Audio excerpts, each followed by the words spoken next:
Okay, can I ask the board to come take their places, please, so we can get the meeting started? We had a wonderful presentation by Haley's speech team. She did a great job. So we have, let's see. And there is.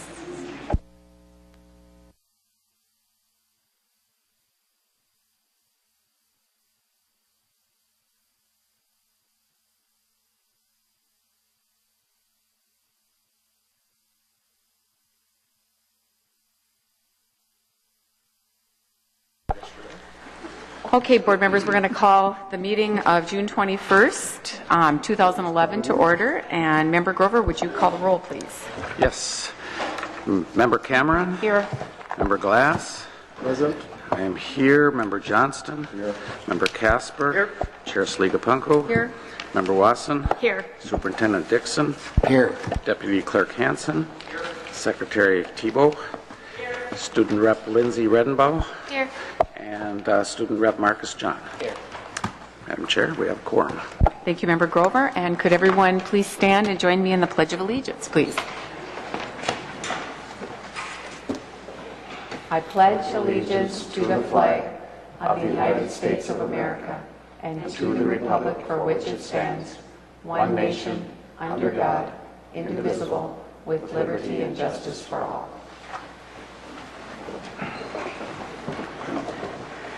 Okay, we're going to start this meeting. The approval of the agenda. And could I have a motion for that, please? So moved.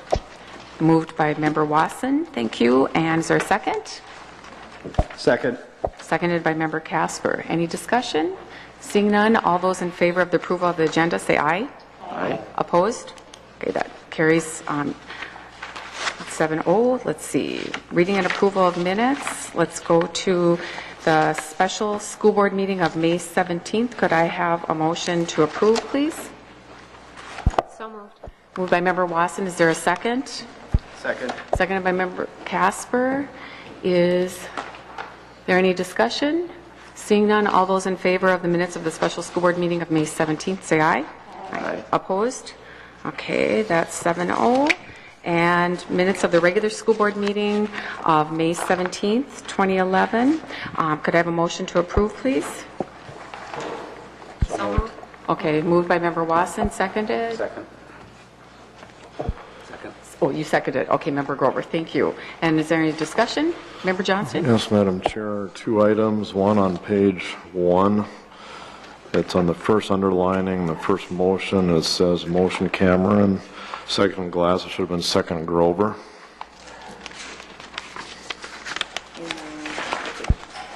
The very first one? Oh, it was, okay. On the first page, the first underlining. Okay, so it's supposed to be Member Grover? Seconded was Grover, not Okay. Glass. Thank you for noticing that. Melinda, did you get that? Okay. Is there anything else? Yeah, on page you- 12. Let's On see. withheld items, Member Casper also withheld item 6E, Okay, what page is that? Number 12, page 12. Okay, sorry. about in the middle of the page there, withholding items. Okay, Member Casper withheld item 6E, and Member Grover withheld item 6F.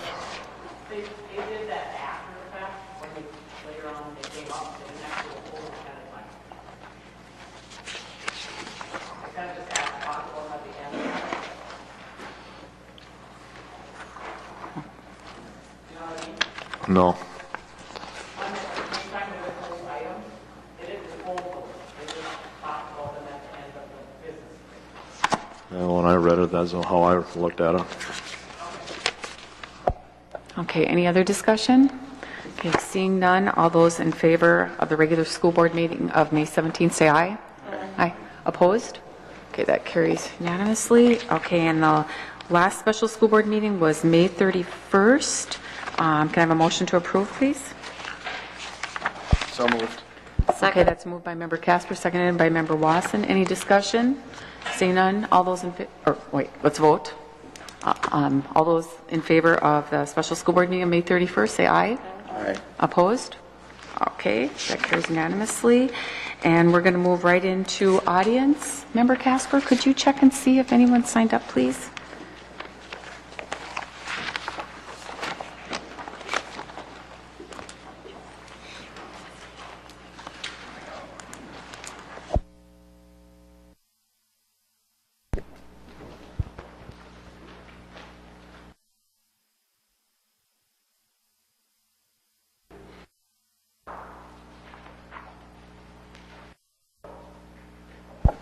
There is one speaker signed up. Mr. Lauren Martell, if you could come up, please. And just a reminder that Member Grover will be timing you, and he'll show you when it's 30 seconds. Okay, go ahead. Good evening. This is from the Faribault Daily News, August 29, 2004. School board members talk candidly about the public's lack of confidence in current district superintendent Keith Dixon and the reality that a much-needed levy likely won't pass as long as Dixon remains with the district.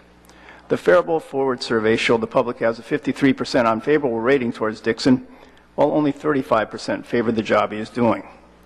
The board will eventually have to decide whether they will attempt to hold another referendum vote, regardless of Dixon being employed or not. In the Faribault Forward Survey, voters indicated they most likely would not pass a referendum while he is still the superintendent. Therefore, should the board decide to keep him, they know they likely lose the vote. Survey results showed the public also has a lack of confidence in the board, which needs to be repaired. Sound familiar? Right down to the last line. As in Faribault, Mr. Dixon's departure is the only thing giving this district a chance at a levy increase. But this board, driven by a narrow counterfeit majority, also has its own problems with the public. The Duluth paper, ignoring that reality, has largely been the district's PR machine, repeating and amplifying every word the superintendent has spoken as though it's the word of God, right down to this line. The message is you get great facilities and you're in a great financial position.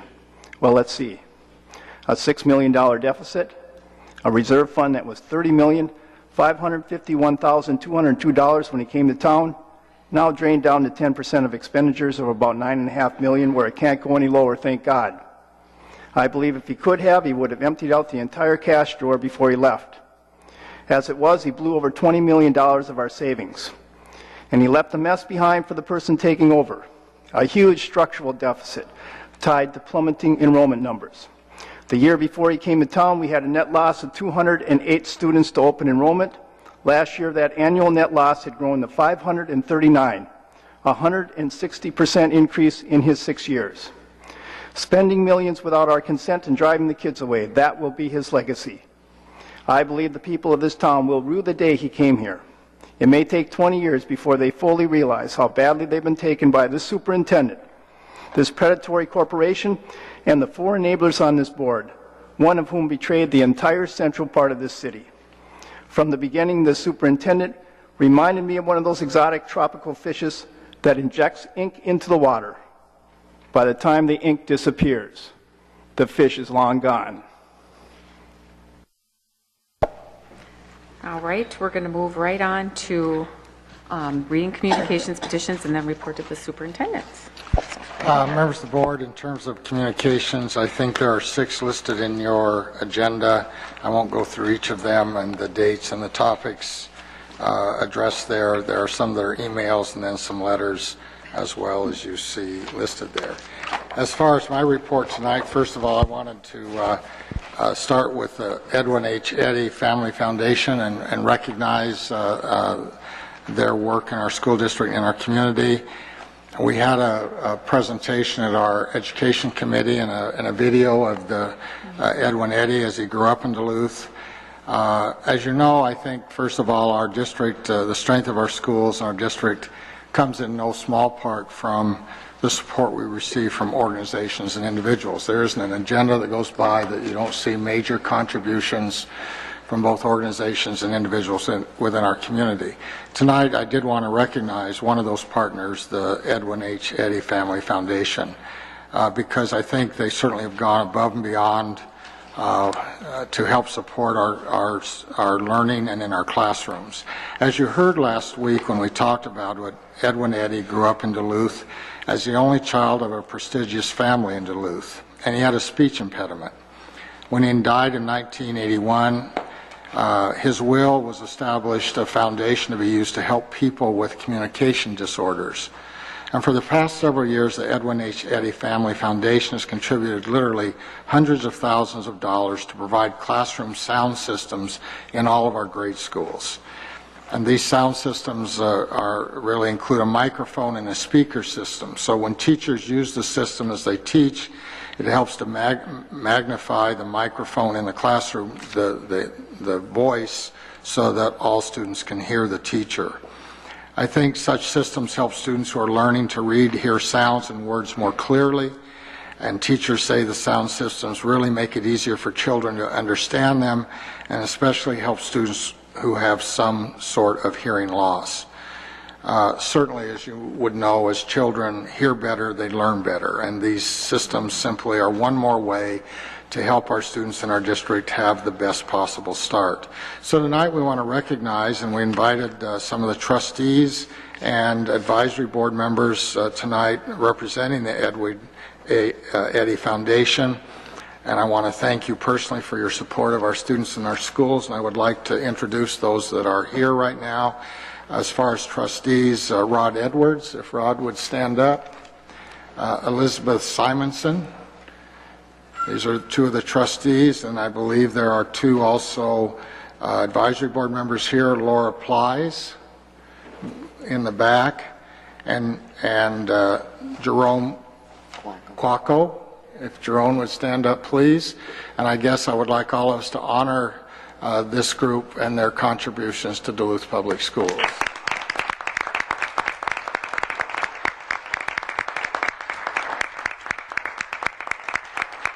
Thank you so much. As you know, also, this is my final report to you as superintendent of Duluth Public Schools. And I have to tell you, it's been an incredible experience. And as my time draws to a close here, I'd like to extend many thanks to many individuals and certainly organizations that have helped support Duluth during my time here. I certainly want to thank our teachers and our staff. As you know, we've worked through our labor management processes. We've identified common beliefs and goals related to student achievement, and we've worked cooperatively to identify and solve problems together. We began looking at long-term at what was needed to be done and how we could come together and get it done. And I think this cooperative effort is probably the most important and significant change that come about in our district in recent years. I've always believed that if our employees don't believe that we support them and believe in what they're doing and believe in their ideas, then we really can't become a first-class organization. Our efforts led to really the improvement, I think, of our educational programs and our buildings. We were able to modernize our curriculum. We were able to reduce our health care, insurance, and administrative costs. And we were able to implement over these last 6 years, I think, some really innovative strategies such as data coaches, all-day kindergarten, integration specialists to help us really start to close the achievement gap. I think among those I'd like to tonight point out that I believe deserve special recognition in helping to make this change. Really, first would be the leadership in the Duluth Federation of Teachers, particularly Frank Warner and Mike Zwok were major players in this. Current and former school principal, including Eric Kaiser, I think was a major player as well. And certainly members of my staff and many others, both in and outside the classroom, who've worked diligently to make the district better. At all times they've been professional, encouraging, and incredibly dedicated, and I think they've done great work, and I appreciate their efforts. I'm also extremely grateful to members of the community who care deeply about education and who provided their leadership and support in that regard. I do want to specifically point out David Ross and the Duluth Chamber and their support of us through a lot of times the last 6 years. The Duluth PTSA Council and many parents within our school, the Equity for Education Advisory Council and their important work, I think, in the district. Mayor Ness and the city administration for a lot of help on some cooperative agreements and things we're now working on together. Craig Olson and members of the Duluth Building Trades and their support in our labor management process. was, I think, very beneficial in keeping people working during the really downturn in our economy. I really would like to point out our local legislators and who've worked tirelessly on our behalf here in Duluth and continue to. And I appreciate the fact that they're doing everything they can to hold education harmless in the budget cuts. Certainly I want to recognize the United Way of Duluth and taking on a courageous position in the conversation to help work on closing the achievement gap. And I would like to end by recognizing you as board members, both past and present, who have the courage to really make tough, but I believe thoughtful decisions regarding budgets, facilities, and changes to our curriculum. I think that's going to benefit this community for the long run. And I hope all of you simply feel, as it said in the paper, the whole piece of we, that we did this together, that we were all part of the conversations, that we were all part of the decisions that were made, and that you yourself say, wow, I've been a part of an important time here, and I've made a difference as a board member as well. Because districts are only as strong, I think, for superintendents as the board members are to stay the course together and make good things happen. I do know there are important decisions impacting Duluth in the future. I've talked about some of those. Certainly public school funding will be on the forefront and will continue to be, unfortunately. I think the community must decide if it will augment increasing scarce state resources with local operating dollars, that whole local levy. The reality is the state is expecting that local taxpayers take more and more of the burden on for what they want their schools to become. Certainly there are important school board elections up in the future, and I think that's always important to have board members who care deeply about children and their education. That's what we do, and serve those children with passion and courage. And I also believe it will continue to take the whole community to work together to make sure our school district is the best it can possibly be in the future. So I look forward. I've had an opportunity to meet with Dr. Foster on 2 different occasions, and I wish him the best in the future. I'm optimistic that he's going to do well when he gets here. I know he's excited about coming and can't wait to get to work. He calls me every day with some question, and I'm trying to also involve him in the major decisions right now affecting the community and the school district. And again, I've had a great opportunity to work with amazing people here, and it's really been a capstone experience for me to be here and help through these important last 6 years. So I wish you all the best in the future, and thank you so much for this opportunity.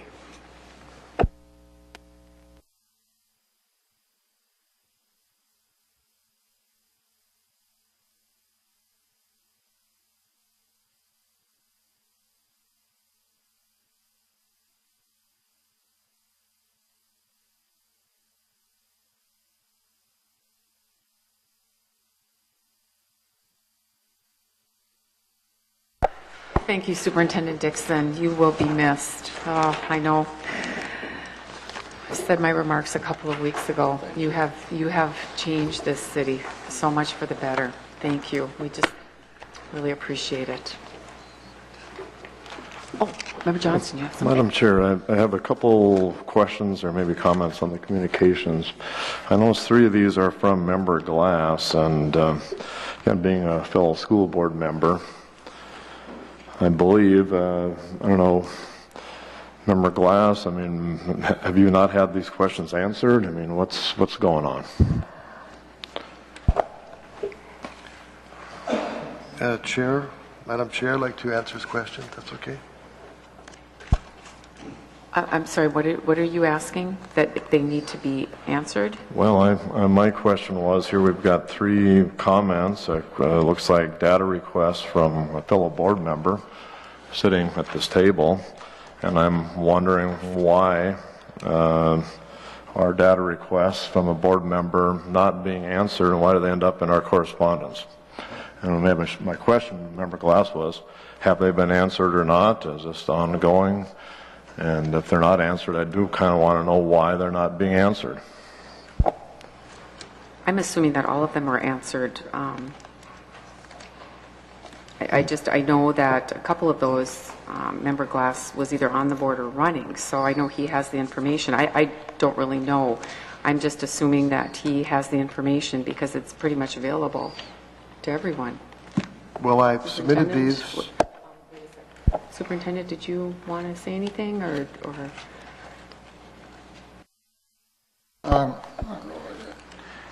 We've had discussion about these many times. I actually received the same data request on 2 or 3 of these items from our speaker tonight, and I'll get that. The 30 days is up on the 23rd. I'll get answers to his, which cover 2 or 3 of Mr. Glass's same ones relative to some of this same information, so that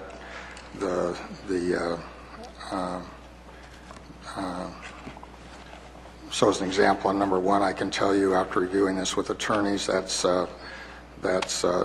student data is private data and can't be released. So I have a response to some of these items, and that'll be coming out. I'll send it to our speaker on by the 23rd, and I'll copy you as board members, which will get at 3 of these items that Mr. Glass has listed here. Okay, thank you so much, Superintendent. All right. Oh, Member Johnson, you had something else? Yeah, just again, I want to thank the superintendent too. I've had a lot of data requests. We've been working through those, and again, I'm asking here that you and Member Glass get together and get these things resolved. It's always better to get data out in a timely manner, and if there's some misunderstanding going on between 2 of you, get it worked out, because we got to move on this kind of stuff, and we do need this information too. One other question, Madam Chair, was I received here a month ago a letter from Commissioner Dahlberg, County Commissioner, St. Louis County Commissioner. I noticed that didn't appear last month or in this month's thing, and it was kind of raised a lot of concerns, of course, from a county commissioner, and it seems like this should be in the correspondence thing, and again, asking for it to be put in next month. Again, I'm just asking here if it was maybe an oversight, or if I know it was addressed to school board members, some of us, and superintendents. So it seems like it should have been at least listed in the correspondences there, and I can certainly give a copy of this if people don't have it. I did bring it. Yeah, Member Johnson, I don't remember receiving that. So sometimes if individual board members receive things at home, it sometimes it right. just The doesn't CC get in is there. on there, but it's also to the superintendent too, and a principal, and at least there's 4 members listed here, and I don't know about the other people. But Okay. it seems like it should be in the correspondence, a list there, and it should actually be all piled to talk to Superintendent Dixon. If he's still here about it, does raise a lot of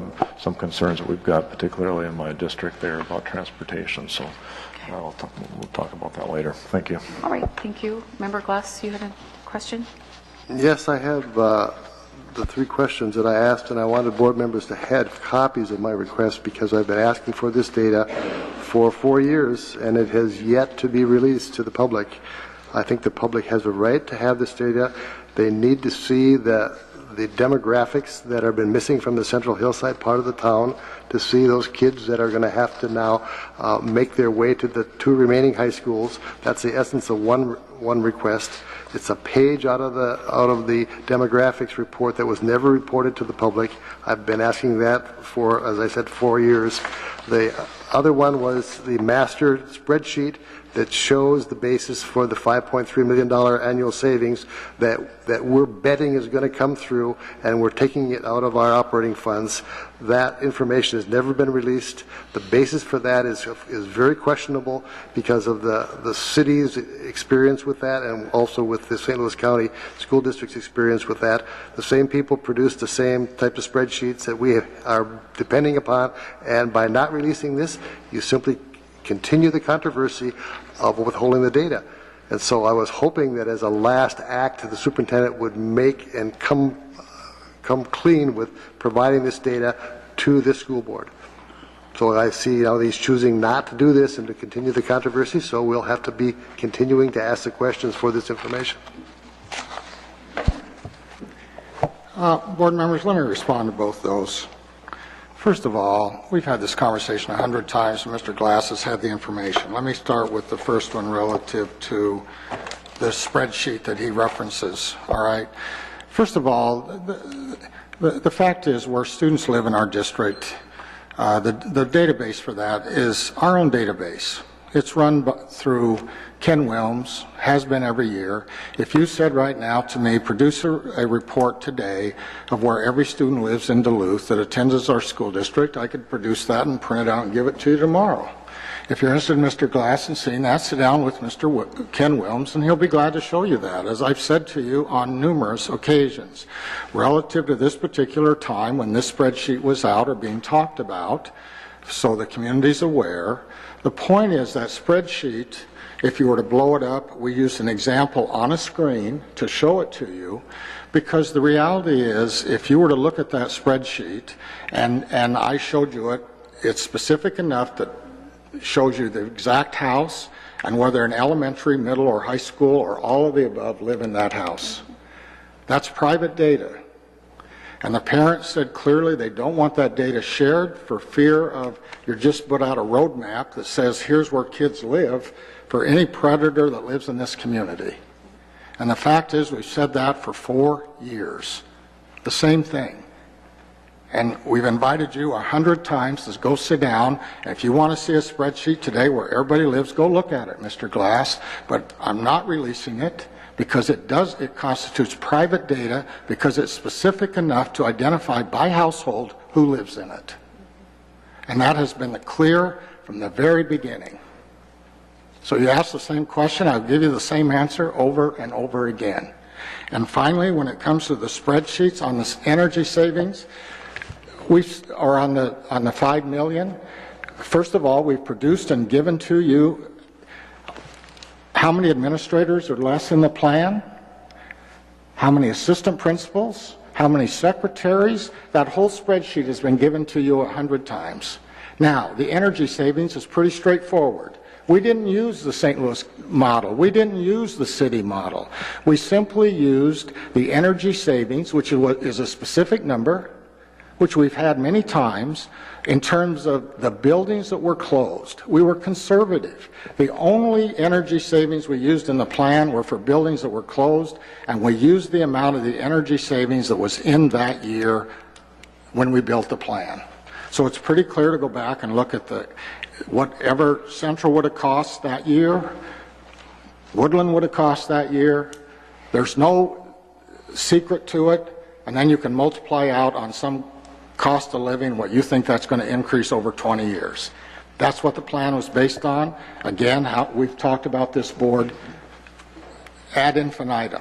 We've put that number out many times of what that original number was in terms of total savings. It's that simple. There was nothing else to this plan other than those pieces.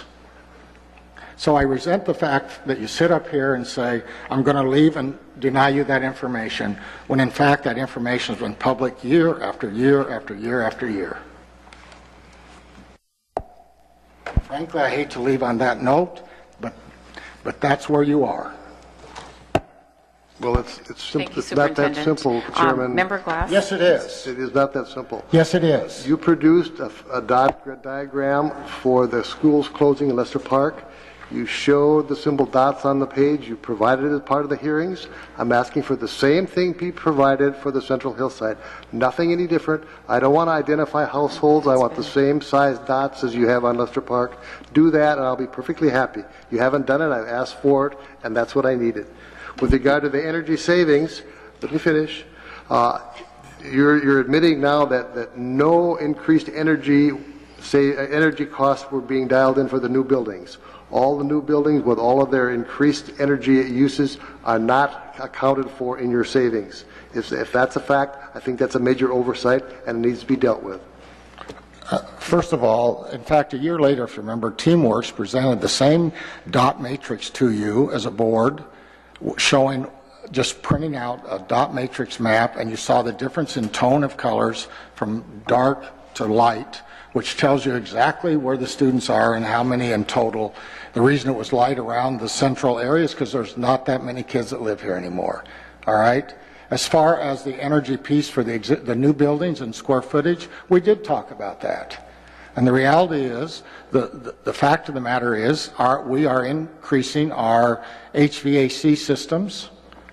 We're putting in new energy efficient systems with the idea that those costs will certainly cover those new buildings.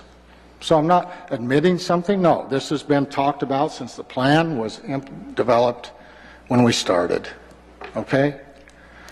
Now, if you said, show us some buildings that are finished, like Stowe, and show us sort of the energy and how it's been used over since it's been done, we'll be happy to show you that. All right? And we'll show you that we're doing just great on the buildings that are finished. So it's not an oversight. It was talked about, and it was decided to do it this way. Member Cameron. I just want to suggest that perhaps Member Glass should ask for such a map from the city of Duluth to find out how many families of color were displaced prior to the red plan when they started revitalizing what's used to be known as the projects. That's when you really seen a migration of families of color move from the Central Hillside out west.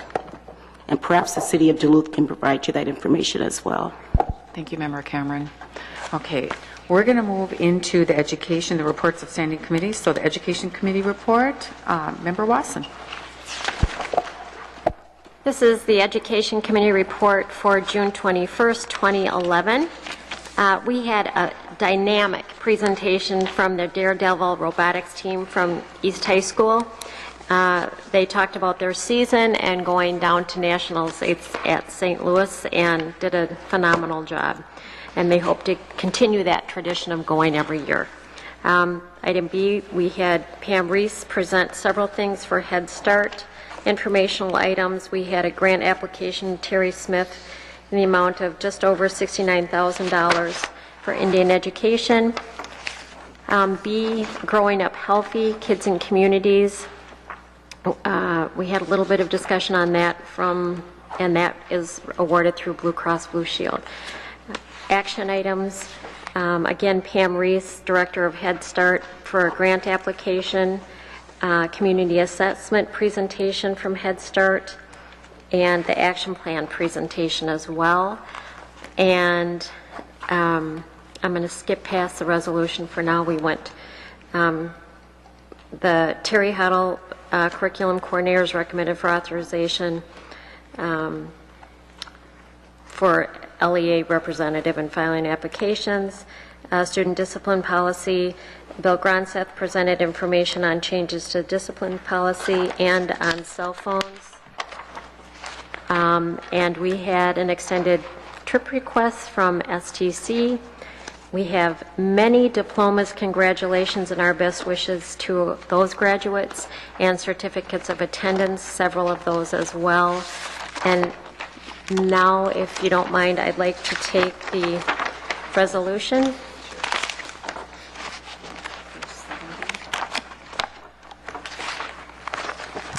It's the acceptance of grants award to Duluth Public Schools, whereas Minnesota Statute 465.03 requires the school district to accept grants by resolution. We have one from Northland Foundation in the amount of $240 and the Duluth Superior Community Foundation in the amount of $11,194. I move resolution E611-2894, June 21st, 2011. Thank you, Member Wasson. Is there a second? Second. Okay, seconded by Member Grover. Any discussion?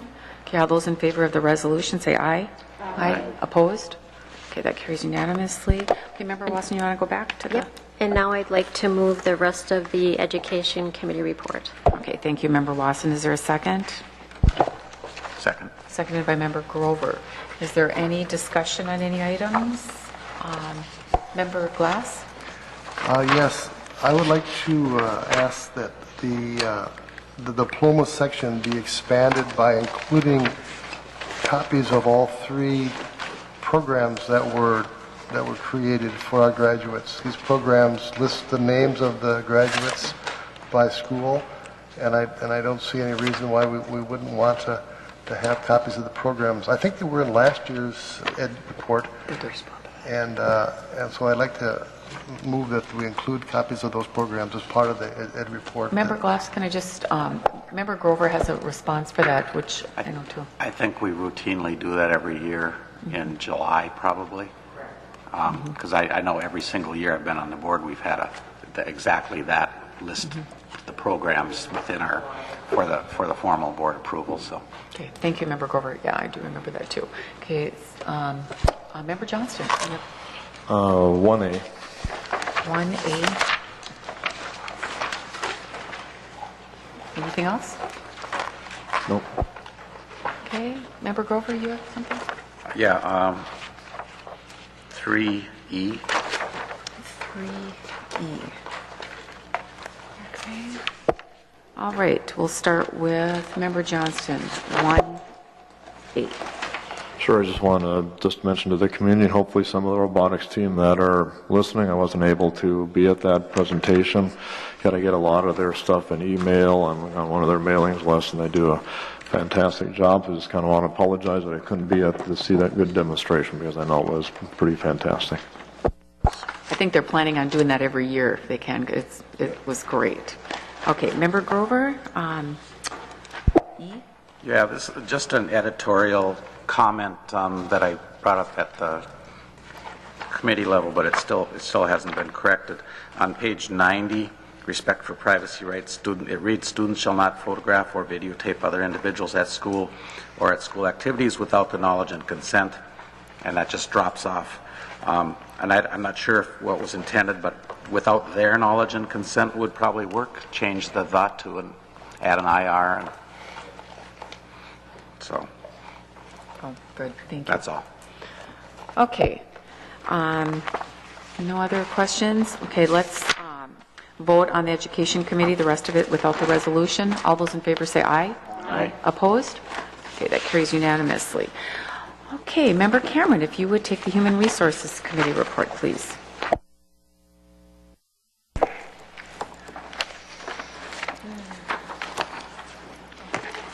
This is the Human Resources Committee report for Tuesday, June 21st. The first is action items and a staffing report. Under certified appointments, there's 52 certified co-curriculars, 50 certified extensions, 5 certified leaves, 2 certified long-term subs, 2 certified resignations, 6 certified retirements, 1 certified temporary decrease, 1 certified temporary increase, and for non-certified, there are 2 non-certified appointments, 32 non-certified extensions, 1 non-certified layoff, 13 non-certified leaves, 6 non-certified permanent decreases, 16 non-certified permanent increases, 4 non-certified promotions, 2 non-certified resignations, and 7 non-certified retirements. I'm going to move on to the resolutions, which are also action items. Okay. Item 2A, this is the termination of certified probationary non-tenured staff. Whereas during the first 3 years of consecutive employment, all teachers in the public schools and cities of the first class are deemed to be in a probational period of employment, during which period the school board may renew or not renew any teacher's annual contract as the school board shall see fit. There are 2 names listed. Be it further resolved that the clerk of the school board shall notify such teachers in writing before July 1st, 2011 of the termination of their employment. I move Resolution H.R. 611-2893, dated June 21st, 2011. Thank you, Member Cameron. That's been moved. Is there a second? Seconded by Member Wasson. Any discussion? Okay, seeing none, let's vote on the resolution. All those in favor say aye. Aye. Opposed? No. Okay, that's 5-2, correct, with Members Johnston and Glass voting against it. Okay, Member Cameron, go ahead. Before I read this, I think that if we all could vote against it, we would, but it's what we need to do as board members. Item 2B is Resolution H.R. 611-2891. It's termination of certified tenured staff. There are 35 names listed. whereas the enrollment in the school district is declining, whereas during the 2011-2012 school year, the district will lack a sufficient number of pupils to support all tenured teachers currently employed by the district. I'd like to move Resolution HR 611-2891 dated June 21st, 2011. Thank you, Member Cameron. Is there a second? Second. Seconded by Member Wasson. Any discussion? Member Johnston? Yes, I do have some discussion on this item.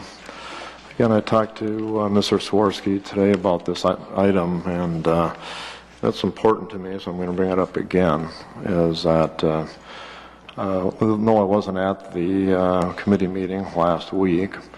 This was not given out. In fact, this was not given to the board until 6:30.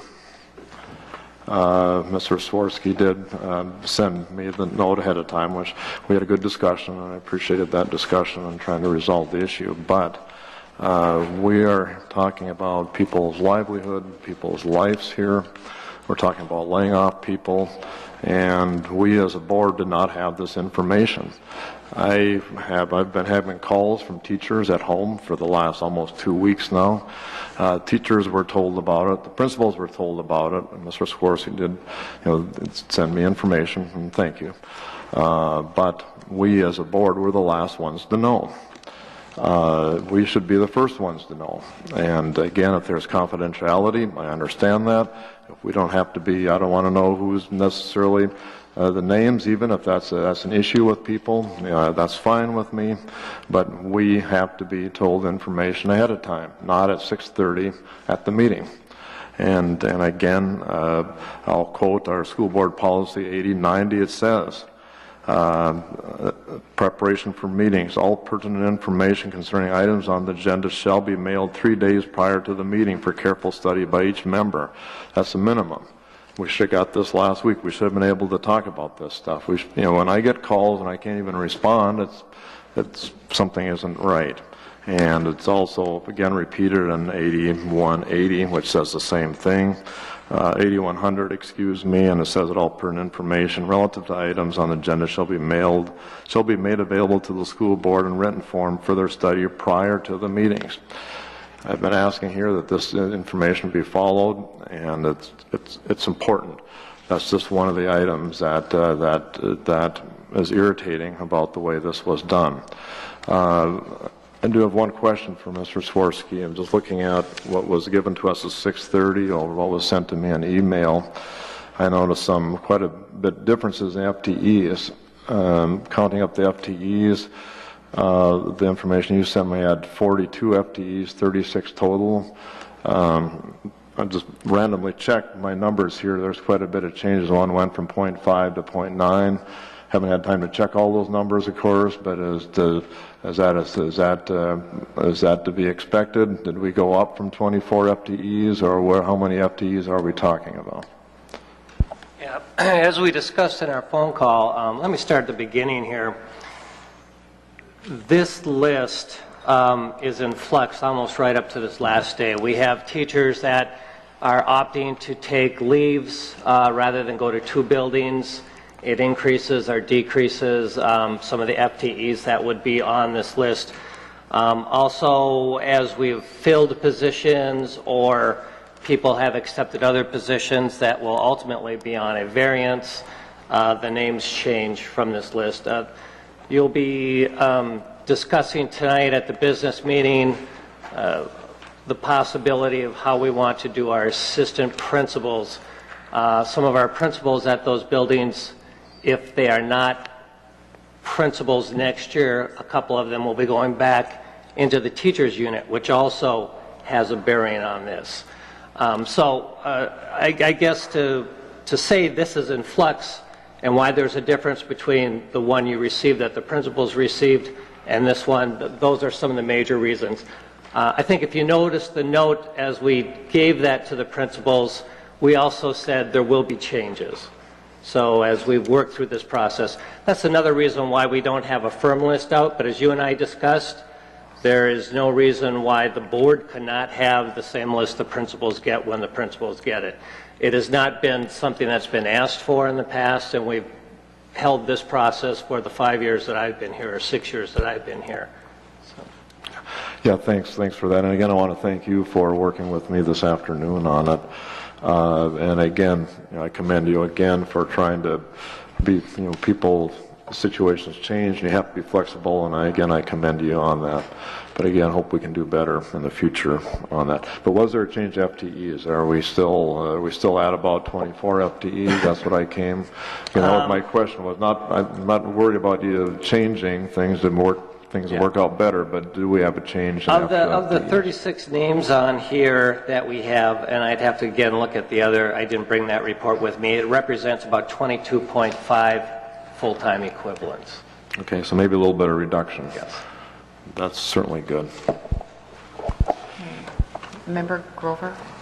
Thank you, Madam Chair. I appreciate Member Johnston's remarks about information ahead of time, and his suggestions can be adopted as practice in the future, but we didn't arrive at the way we approach this issue willy-nilly or anything like that. It was there were discussions after discussions over the years about what the timing should be and whether or not.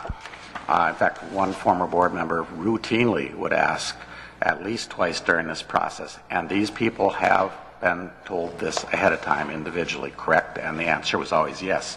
And I really appreciate that, and I think that board member did too, and I'm sure the employees do too. Correct me if I'm wrong, but I believe if these names go out to the board, as a board, ahead of time, we cannot receive them confidentially. They become public record. And is that correct? That would be correct. And I think that reality is one of the reasons, at least that's my understanding of it, as being the main reason that these names are held as a hand of cards by administration until the last minute, as well as the fact, of course, that because of what you alluded to, Tim, that this list is in a state of flux up until probably an hour before it's published and passed around to us. So we can do it another way in the future. I mean, that'll be up to the board, but there are good reasons why we have been doing this the way we do it. We've all been sitting through the budget process these last several months. We know with a high degree of specificity where the positions being cut are going to be. And I guess as an individual board member, if I had to opt, having that knowledge, if I had to opt for getting the actual names out there publicly in advance to be picked up and disseminated and discussed and possibly causing inaccurate anguish in some cases, unavoidably, I would opt for continuing to do the way we have been doing now. I think it's the most considerate way to do it as far as being considerate of the affected individuals. So again, this is a discussion for next year, but there are, again, reasons to do things the way we have been doing them. So. Thank you, Member Grover. Member Glass? Yes, this rationale indicates that the sole reason for the termination of the number of FTEs is for the lack of students. And as I recall in our budget discussion a week ago, it's still a hypothesis that we're going to be 300 less students than we are this year. And so from that perspective, it's a little, maybe a little premature. The other thing that comes to mind is that these 22.5 FTEs are about 1.9 million. And if we weren't transferring 4.5 million out of the general fund to pay for the red plan, we'd probably be not letting go this number of teachers. That would be my bet. We're squeezed because we are taking money out of our general fund and paying for the red plan and not having enough money to pay for the teachers. So that's my hypothesis, and I'll not be supporting this. Member Casper? Wow. Yeah, seeing the names makes this decision even more difficult, and some of these kids some of these teachers have taught my children and other children of members of this board and people in the community, so it's a very difficult decision. So I don't know if I would want to see that in advance. We were told at last week's meeting how many FTEs it was, and told the depth of what was going to occur, and it hasn't been an easy decision, and it's difficult for me to support this because it, as we all feel, teachers are really who are doing the educating of our children, and that's why we're here. So I'm going to support this resolution, but not because I want to lay off teachers like any of us do. I'm going to support it because I've recognized that we need to move forward, and we need to keep the district solvent and work towards regaining students and regaining our position in this community. So I look at this as a short-term solution, and my hope is that many of these teachers are back with us, and many of them, based on some of our numbers, don't even have to leave us, and will counter what Member Grover said with how we would do this next year. My hope is that we don't do this next year. I was thinking I should have added that myself, Member Casper. Thank you for doing it for me. I'm sorry, Madam Chair. My hope is that we have turned this corner and we are starting to rebuild our place in this community. So, thank you.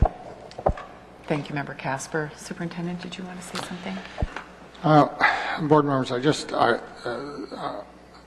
agree. No one, this is never our favorite meeting. Never has been, never will be. I could make a comment that says if a levy doesn't pass, you'll be doing this for a lot of years, which is going to be true. In fact, if a levy passes, you'll probably still be doing some of this, because I think it's going to take both to meet the budget needs of the future. I think, first of all, I want to remind you, we had about 12 FTE or something total on the non-tenured list, and you're telling me this is another 22 and a half, so you start adding up and say, well, we're talking about give or take 36 positions less than we had a year ago. How can that be? So, board members, I want to refresh our memory just too in the community so you can also think about this. I do think, in terms of what Member Glass said, in terms of the language on here, it's probably too limiting. It's probably language we've used every year because we've had declining enrollment for a number of years. But the reality is why the number is what it is involves 4 different pieces.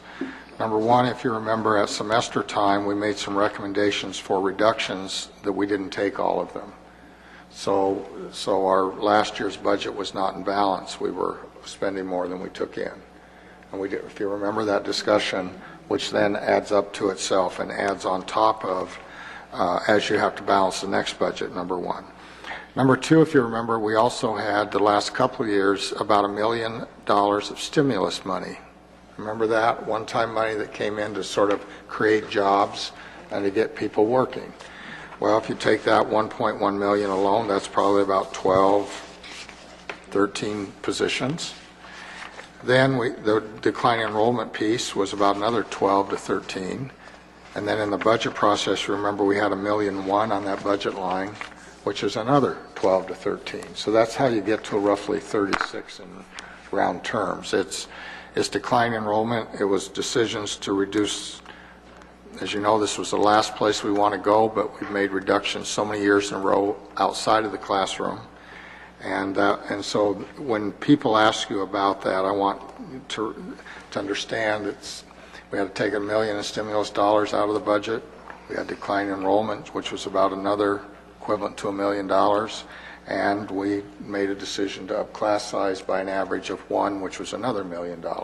So that's how you get to roughly the 36 positions, give or take. I think relative to Mr. Glass's hypothesis, and I get that, he remains consistent on that hypothesis. I would say many times I think we proved that that hypothesis is in error.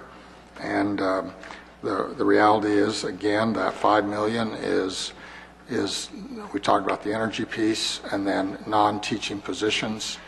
The only way to make that money available, yes, was to not do the plan at all, but still close the schools and make that available to the general fund.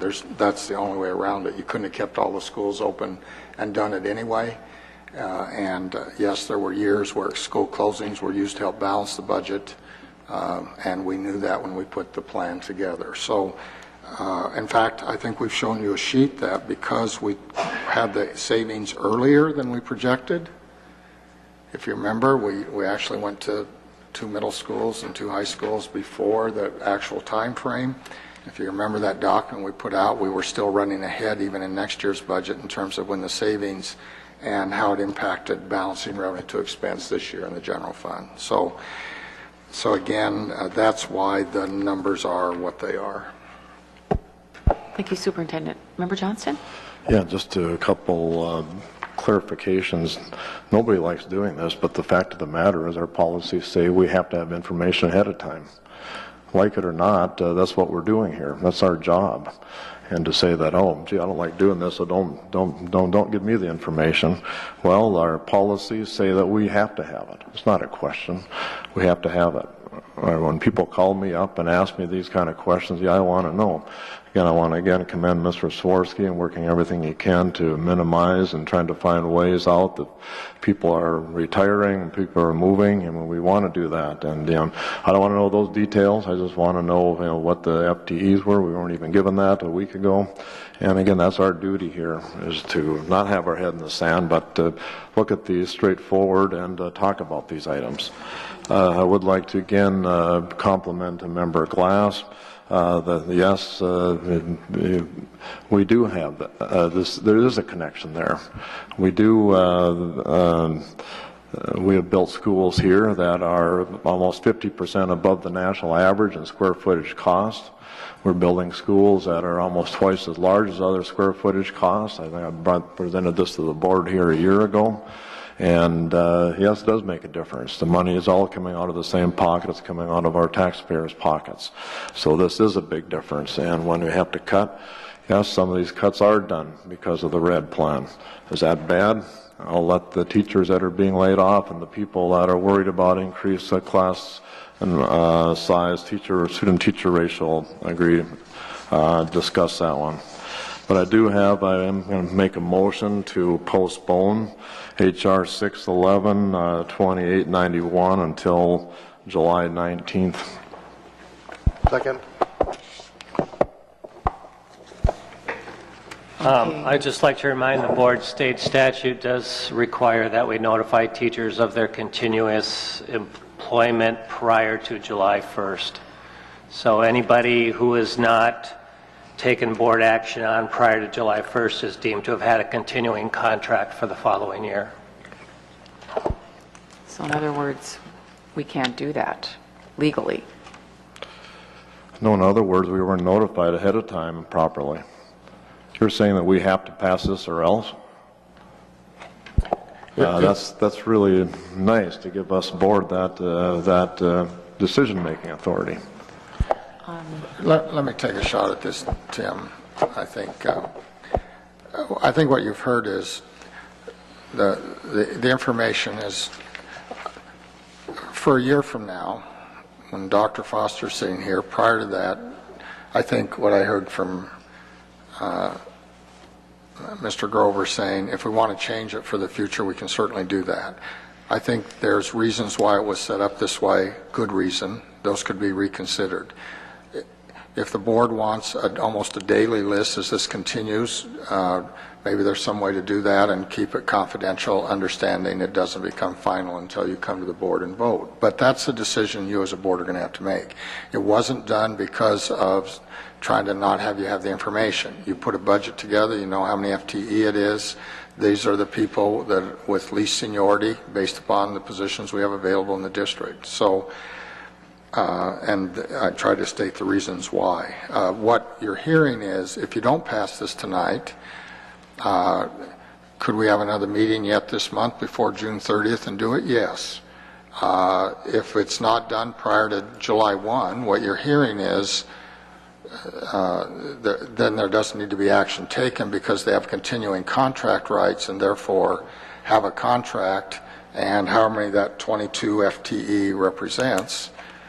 At 90,000 apiece is, you've just used up 2 or 3 million of your fund balance, because they would be employed next year if no action is taken tonight. That's what that means.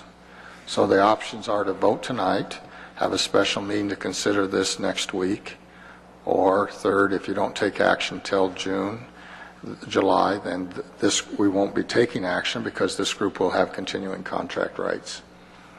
And you've made a decision to have your budget out of balance by whatever that corresponding dollar value is. Thank you, That's what I Superintendent. think, Mr. Johnson, the different options are. Sure. Okay, Member Johnston? Sure. I mean, thanks for some of those options there, but again, I'm concerned about this resolution, and again, the reason I'm asking the board here and have a motion to postpone it is we do have a new superintendent coming next week, and he probably can't pull the rabbit out of the hat, but nonetheless, I'm very hesitant to do this kind of, well, I think are draconian motions, eliminating 25, actually 36 if you look at the number of teachers of our best faculty going, and I am looking for him to pull the rabbit out of the hat, and that's why I'm asking for this to be postponed. Member Casper? Can I engage Member Johnston for a second here? Are you suggesting a meeting next week then, or after the 1st of July when Dr. Foster starts? Be after the 1st of July. My motion is to postpone until July 19th, which is the next board meeting. But the ramifications of that, according to Mr. Swirsky and Superintendent Dixon, is we basically then have moved into continuing employment with the equivalent of 22 FTEs, and the ramifications on the already strained budget is that much greater. So do you understand that? That doesn't concern you? That this Do I understand that? I'm just asking. I think you're making a comment. Yes, I do understand that. I'm seeing 36 people losing their jobs here. Yeah, that's what I understand. Yes, I understand the ramifications that were said. And what I'm asking here is that, again, as usual, we're wait until we have no choice again. This has been the same story we've heard for how many years now? Oh, well, we got to do it now because of that, I continue with my resolution to postpone this until July 19th.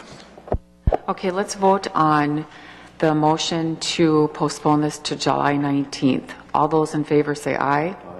Aye. Opposed? No. That fails 2-5 with members Johnston and Glass voting for that. Okay, we're going to move on to the resolution that Member Cameron read. And I just want to say one really quick thing, and what Member Cameron and Member Casper said. I don't want to vote for this either. I know most of these teachers. Many of them had my kids in school. It's making me sick. This is probably the biggest thing that we do as a board that is so difficult. And when I read what the state is doing to every district in this state, the state legislature, with the shutdown, I mean, we're not even going to be getting our money right now, starting July 1st, as far as a school district. This is horrible. You know, this is reality. And when Superintendent Dixon mentioned about a levy, we desperately need a levy, and it's because of state funding cuts. So I just want to put my 2 cents in. I'm going to vote for this. I would love to vote against it. But I know to be a responsible board member, we have to vote for something like this. So, Member Cameron, did you want to say something too? Did we vote on 2B? I think we did. We did not vote. We just voted on the on the motion that Member Johnson put. So we're going to vote on the original resolution 611-2891. Okay, all those in favor say aye. Aye. Opposed? No. Okay, so that's carries 5-2 with members Johnson and Glass voting against it. Okay, Member Cameron, continue. Before I read the final resolution, I just want to say this to the HR managers. From an HR perspective, until the board approves these resolutions, it's not an action. So I am somewhat concerned about names of people with potential layoffs circulating out there. And so from a procedural perspective, I would appreciate you consulting with someone before the board decides to change our current procedure. I would appreciate that. Okay. So the final resolution is HR 611-2892. It's discontinuance of positions. There are 17.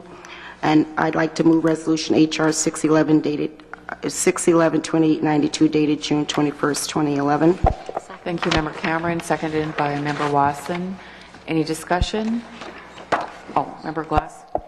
Yes, you said there were 17 of these positions, but the number of FTEs is more than that. Could I have a total on the FTEs here? I believe it's 35.7. Okay, thank you. And again, this is very, very thin description and based on only on the declining number of students. Superintendent Dixon indicated that there were at least four factors total, of which declining for enrollment was only one of them. So we should expand this to be complete. Okay, Member Johnston? Yeah, again, I'm going to oppose this resolution as well. Again, this school there is opportunities that we could have and still can take to cut budgets without cutting faculty and staff. We've talked about that a lot. They've chosen to ignore those. I think we have a lot of opportunity here. We still have opportunities to pare back the red plan. And yes, it does come out of the same pocketbook. And people got to get that through, start thinking about that this is coming from the same pocketbook. And people are much more willing to support things like levies if we have reasonable building plans. And people said they didn't want to do this. Well, they should have thought about that a couple of years ago. And I will be continuing to oppose this because I'm opposed cutting teachers. Okay, we're ready to vote on this resolution. All those in favor say aye. Aye. Opposed? No. Okay, that carries 5-2 with Members Johnston and Glass voting against it. Okay, Member Cameron, you want to continue? Yep, there are no informational items at this time, and there are no future HR items at this time, and I'd like to move the remaining HR committee report. Okay. Thank you, Member Cameron. Is there a second? Second. Seconded by Member Wasson. Okay, any discussion?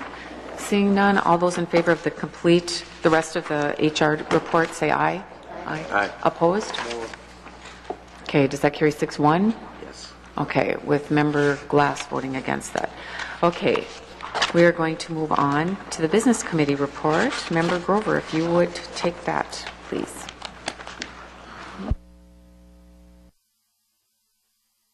Thank you, Madam Chair.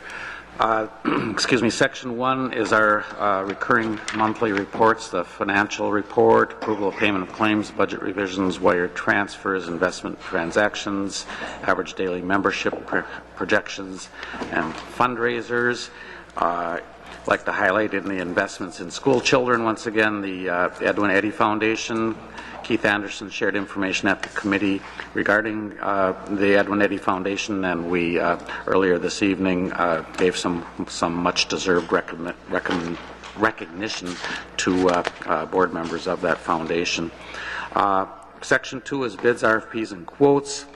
There are 2 bids for food-related items, pizza and dairy, and the recommendation is to approve the low bids meeting specifications in both areas.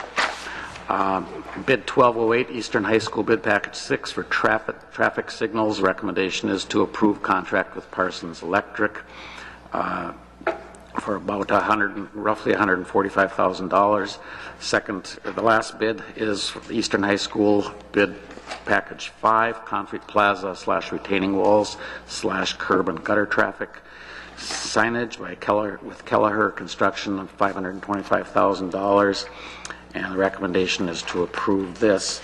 There was a placeholder which has been filled, bid RFP 277 security system and fire detection monitoring services. We got the material via email and again at our places this evening. Permar Security is the recommended vendor to whom the contract should be awarded, or a contract based on an RFP. There are no quotes. Excuse me. Policy and regulations. Recommended suspension of policy 3075 in order to enter into a contract with Dwayne Bird, doing business as Youth of Duluth, RW, to provide summer youth programs. This came up to us through AAC. There's in contracts, the next section, there is a contract effectuating this action. Change orders are next. Denfeld High School, a very small ad amount. Leases, a recommendation to approve a commercial lease extension amendment for district-wide temporary furniture storage with, who's the vendor there? DP&D Properties, LLC. They're out in West Duluth. And the second item under leases is with an extension of the Northwood Children's Services lease for the Chester Creek Academy site. And that is a 0% increase for the period 7/1/11 to 7/1/14, 2014. There are resolutions which I will skip over for the moment. We'll come back to those. The next section beyond that is informational, expenditure contracts, revenue contracts signed by the superintendent or Mr. Hanson, facilities management and capital project status report from Mr. Leiter, Johnson Controls monthly report, and change orders not requiring board action, contracts signed in relation to the long-range facilities plan, and an informational item that we will be extending the contract for auditing services with Eichel and Schilling for this year. We had a presentation at the business committee meeting from Mr. Bill Morris of Decision Resources, a survey of parents and community members providing information for possible operating levy direction and a draft communication and marketing overview. Sustainability update will be presented and received in September. And the last item was a health plan update. We had Sean Byrne and Shelley St. Germain, Shelley being from our local HR department, Mr. Byrne coming up, I believe, from Eden Prairie, for a presentation to inform board members about the status of the district's health plan. Madam Chair, would you like me to go into the resolutions first? Okay. 77. First resolution is found on page 77, closing of the secondary technical center.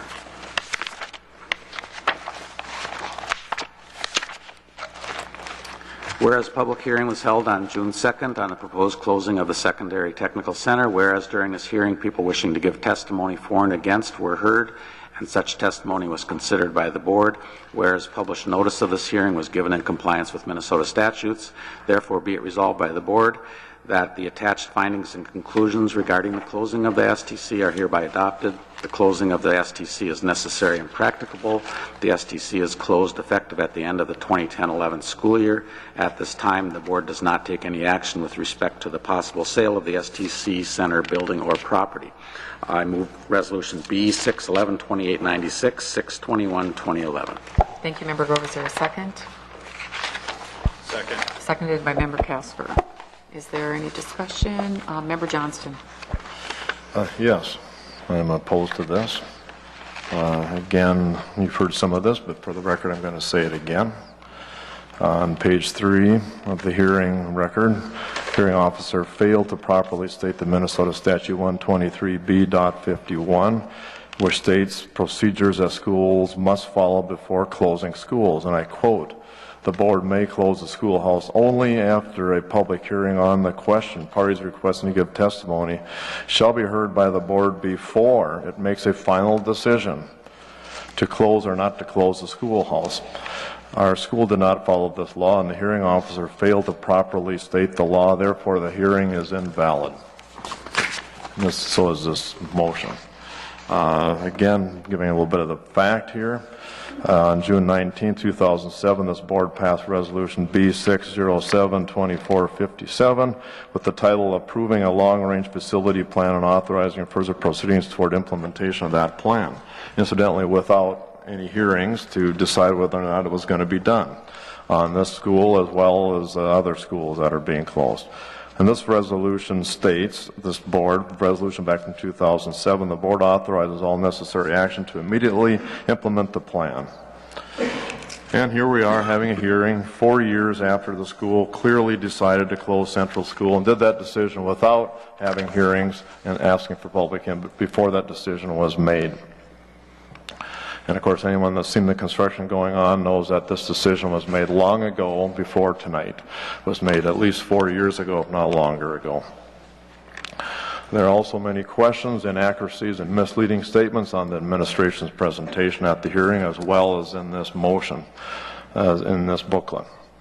It was stated that in 2010-11 consolidation of the red plan saves approximately $4.4 million.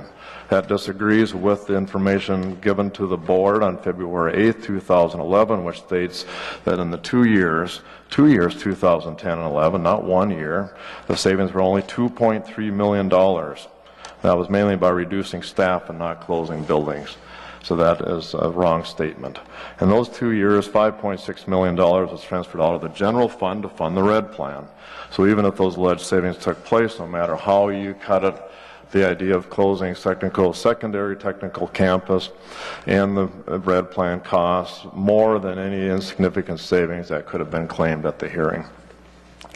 It's also stated that the secondary technical center or campus has a disposal value of $3.7 million. This site overlooks the city of Duluth, the world's busiest inland harbor, 10% of the world's freshwater Lake Superior. This is clearly the most spectacular property in Duluth. The school is the spirit of core, and its students and faculty achievements match this unlimited horizons of the school and its location. This will be lost forever. I've given classes up there. This is a truly amazing facility. It's an amazing site. And for this board to go ahead and close this for literally pennies on the dollar is extremely foolish. It was claimed in the supplied documents that closing its technical center will save the district $176,000 in administration and undisclosed utilities and supplies, likely $0 because STC program will continue at new buildings. So we're saving $176,000. And it says also that it can only be realized, that savings, that $176,000 can only be realized by closing the secondary technical center. This statement is obviously disingenuous. By not closing it at all, we would not have to be building new STC facilities in Denfeld and East. And I don't know what those costs are. It's never been broken up, but it's at least $10 million. So we're going to save $176,000 by spending $10 million. I'd like to point out also that a citizen group put forth an alternative plan, which was the Plan B, it became called. That was facilitated by ATS&R, engineering architectural firm from the city that specializes in school, and you know how much they put the cost to totally modernize secondary technical campus would be? $0. And also, I think most of you know, this is also probably the newest building on our campus, built in, I believe, 1996, 15 years ago. I don't know how much it cost back then, but I understand that it is a lease purchase, and that lease is not even paid off yet. So what's going to happen to the leaseholder? Who owns this land now? I don't know. Questions that haven't been answered again. And those are questions that, more important, the school hasn't even been paid for yet. Here we are getting rid of it before it's even paid for. This is up in 15 years, we're going to be in the exact same position. All these new fancy buildings we're building are going to be told, oh, they got to be repaired and tore down and build new ones. Mark my word, the same thing will happen, and I'm opposed to this, as I'm hoping the rest of the school board is. The community is also. Member Glass? Yes, I would like to say that I agree with most of what Member Johnston said. In addition, I'd like to see the record amended to include the figures and the projections that Kerry Leiter actually used to make this presentation. I presume that he made the presentation. that same information that I believe that's on our website be incorporated as part of the record so that the record is complete with what was said about that building and its different conditions. One of the other questions that I would ask here at this time, we're having an item that says that we're not going to take any action with respect to the possible sale of the secondary technical center. Does this mean we're not going to be advertising this for sale like we have these other buildings? And if we aren't, then why do we have this in here? If we are closing it or are going to sell it, then we should be saying that we're going to be advertising it like we are the other buildings. I'll answer that last question. I think, first of all, we said, I think the last time that the report that's given us read into the record and is part of the record that Kerry used and the figures he's used.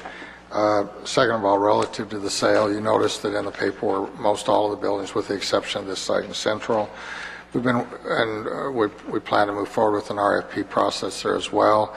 We're simply working with the city because, one, this is in addition to Woodland, probably our most valuable piece of property.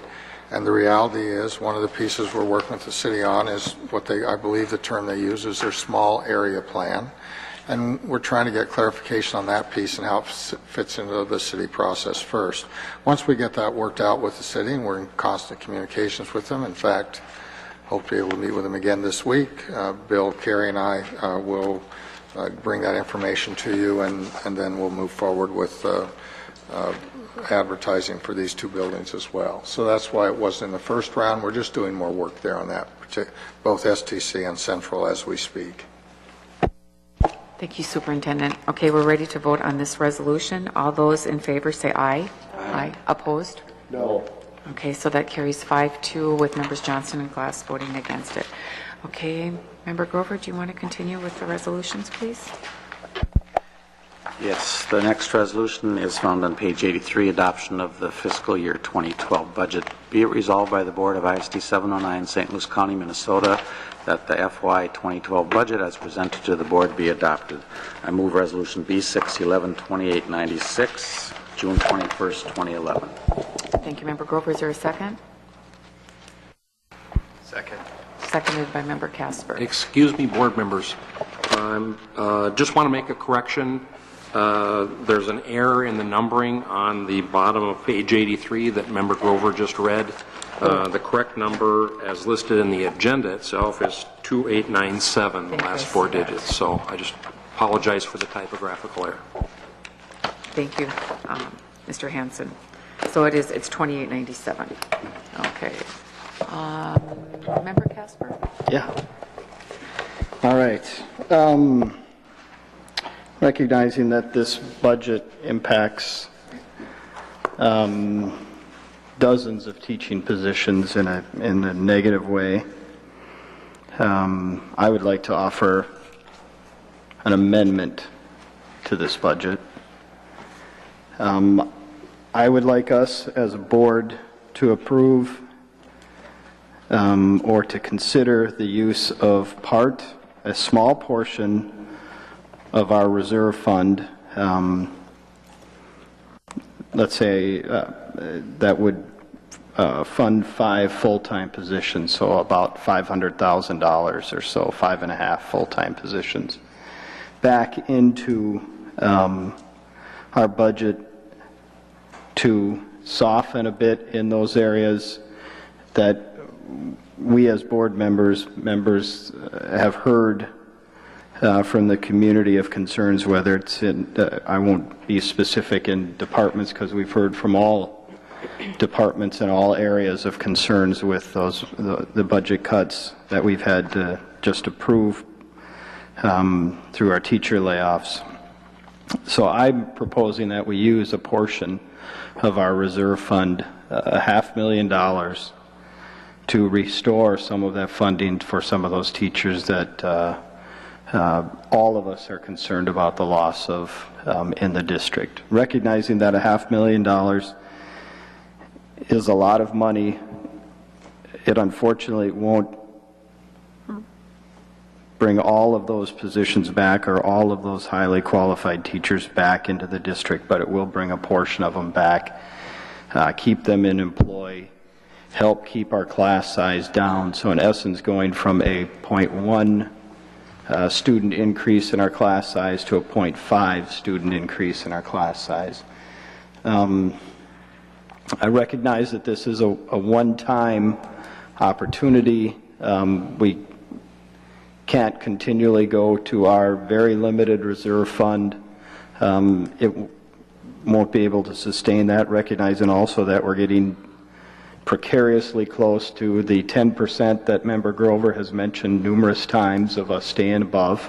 So I want to recognize that our latest numbers that I've gotten from Mr. Hansen, we are above that 10% currently with the current numbers that we have. And Mr. Hansen can confirm that as well from a conversation we had yesterday. Also recognizing that we've all mentioned how we don't like doing this, and the superintendent mentioned that it will be something that will unfortunately continue with this district if we don't see a change in our revenue, whether it's a state increase, which we've recognized is probably not going to happen. So our next alternative to generate revenue is passing a levy. And as numerous board members here expressed tonight, we're all concerned about the loss of those teaching positions, and one of our best ways to solve it, in my mind, is to support a levy for learning, an opportunity to keep as many of our teachers employed with us, as many of our teachers teaching our children and our community's children as we can through the support of a levy. So I'm asking the board to consider the use of a one-time allocation of $500,000 from our reserve to be used specifically to reduce class size from the considerations that we've had to make as part of our budget reductions, in the hope that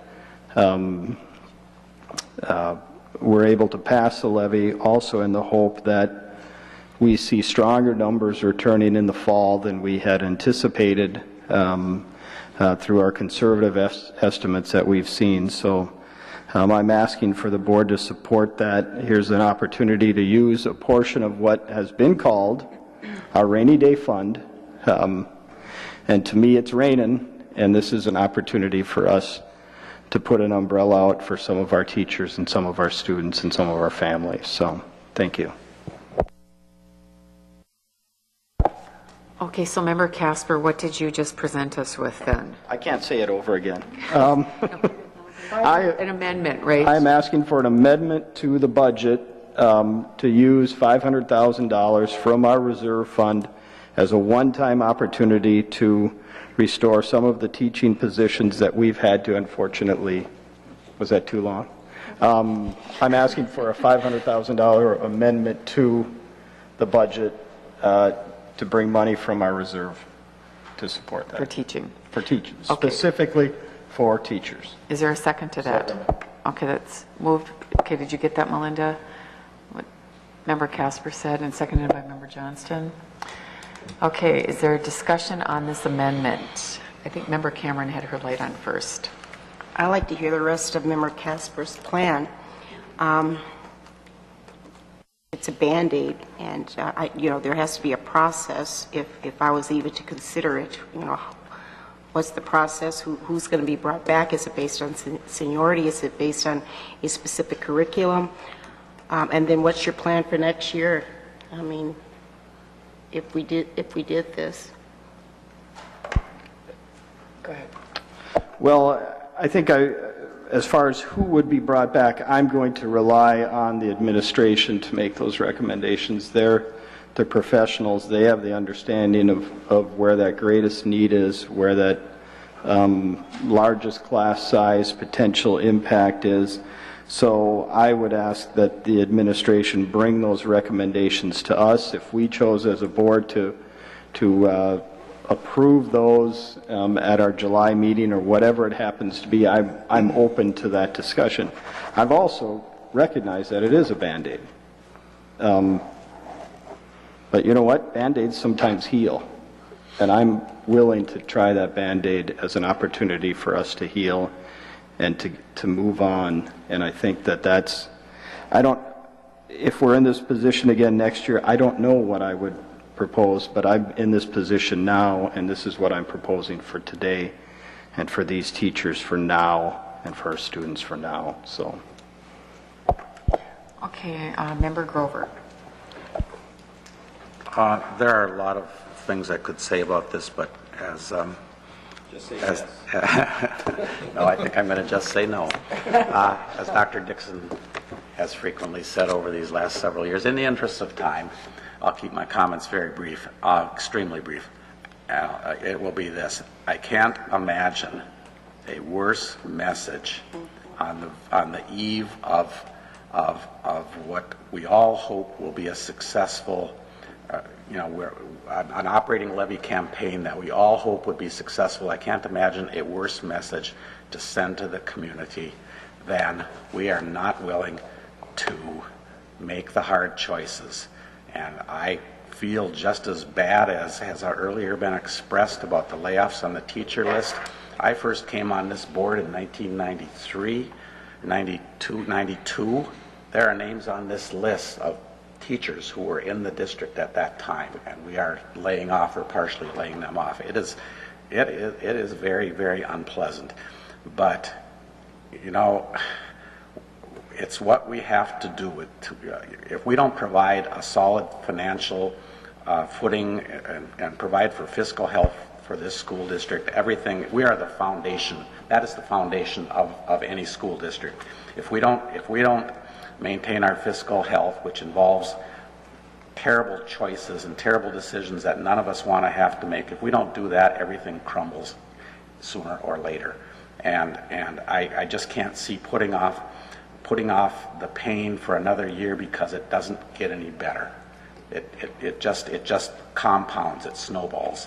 So I am just adamantly opposed to this amendment. Member Watson?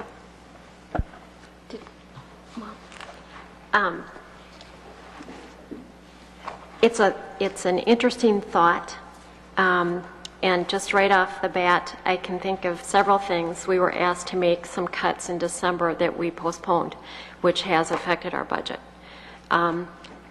These are also, as we've all said, it's a horrible night to do this. But we have to be fiscally responsible board members. And then the other side of me thinks, if we were to do this one time only, I'm wondering if we could get all 7 board members to commit to sponsoring and going out and helping us with a levy. It's a thought. That we're committed as a school board, a whole school board, to all move forward with promoting a levy in a positive way, that we move forward. And that would be an amendment to your amendment, but it's something to think about, and I am open to those kinds of things, because right now, while the thought is good, I'm not sure that I can support using those rainy day funds, knowing that the state is lacking, and we have been using small portions of that to get us through some rough situations this past number of years before I was a board member. So that cush is a nice thing to have when we need it. So, but I put that out there. If we were to vote on this and all board members were to say that they were in support of a levy this coming fall, I think I could be swayed to change my position. So, Member Watson, you just gave an amendment to the amendment. Okay. Okay, let's... Point of order. That's not germane to the original amendment. Yeah, well, wait a second, Member Watson. So, yes, I think it is. Where if We went with Member Casper's 5 FTEs. We were looking, was it $500,000 or just 5 FTEs? 500,000. 500,000. And Member Watson, you're looking at that same amount, but also with adding that all 7 board members would support a levy this fall. So, is there a second to that amendment to the amendment? Point of order. Okay, seconded by Member Cameron.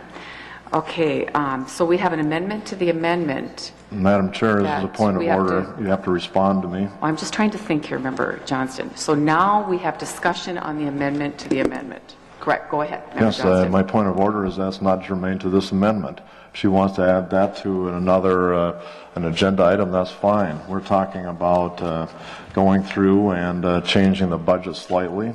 We've already had votes already on these type of things, and to put something in here and saying, I don't even know what it is, hasn't even been written down yet, but it's not germane. I think it's germane. Actually, I would, it's germane because it relates to the $500,000 that we want to take out of the reserve with the stipulation Appeal the that we have decision of 7 the board board members. or the chair. Member Johnston, hold on. Member Glass, you had a question. Go ahead. It is a question relevant to this whole discussion of this topic, not to this amendment. So do you want to deal with the amendment first? Okay, Or? I can go with that. Okay, Member Casper, you wanted to say something? Recognizing what Member Wasson has stated and also just previously stating that I am in support of an operating referendum or an operating levy, I can only speak for 1 out of 7. My concern is tying that to this. Does that mean that it would be voted down, the use of reserve in the amount of $500,000 would be voted down without a 7-0 vote? Is that what you're asking? Yes, sir. Well, I would like to see those done separately. Vote on the amendment. So I'm asking that we separate those, also recognizing that I'm going to support both, obviously, but would like to see those separated in some way or another, because without that, I don't know I don't know in either case what the result would be, but my fear is tying those two together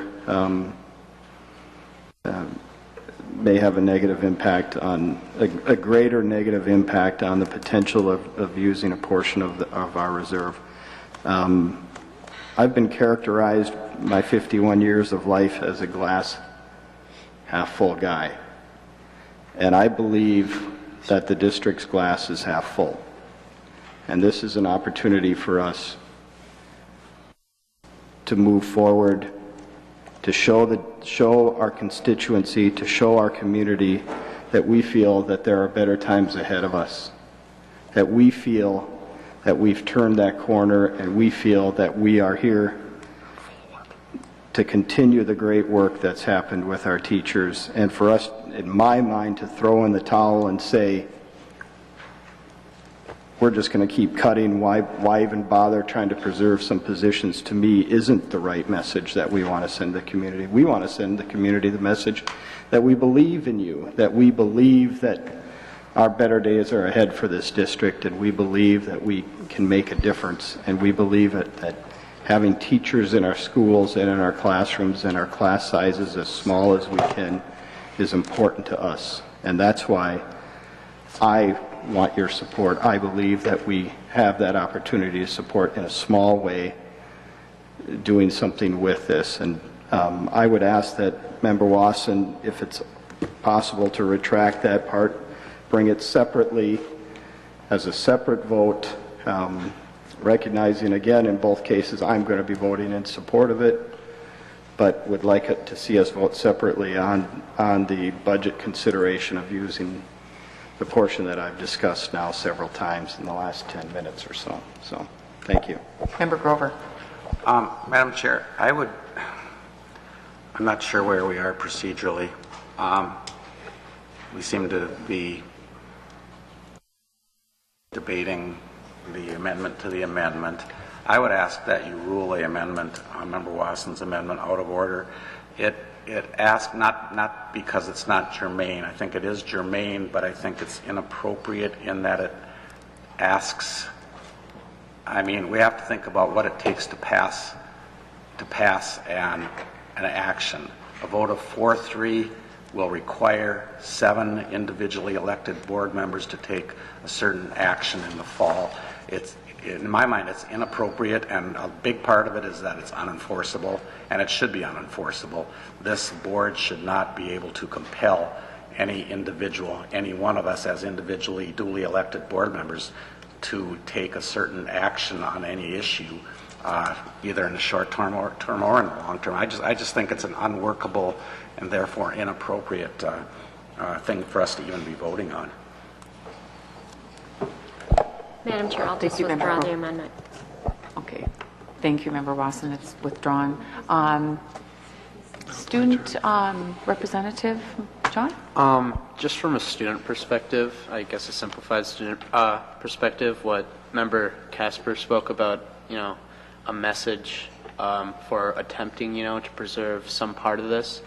I think the students at least would take that well, as Member Casper said, and I think they would be in large support of that amendment, at least as in general, as a whole. So, thank you.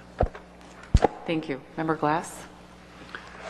Yes, I wanted to make a comparison with the fact that you're trying to come up with $500,000 that from our reserve funds. If we were to be able to figure out a way to not have the deficits that we have, we wouldn't need to tap our reserve fund. And one of the long-term questions, one of the hypotheses that I have, is that we won't be able to maintain our drawdown of the general fund for 20 years. It simply is an unsustainable proposition that we've got ourselves into, and that there's always been a question to me as to why we build our buildings to last for 30 years. We put roofs on them for 30 years, but we only borrowed the money to pay for them over 20 years. Why didn't we borrow the money over 30 years?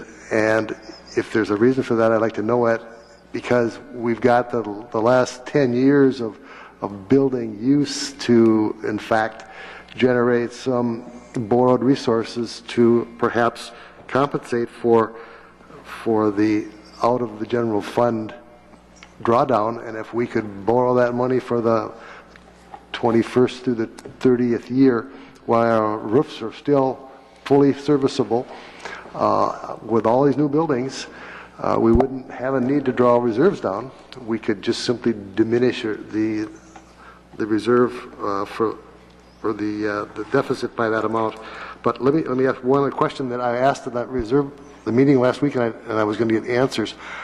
We're using $1 million to increase class sizes by 0.86, but you all were going to send me the information on what is the class size. You never did do that. So can you tell me that number now? I apologize, Member Glass.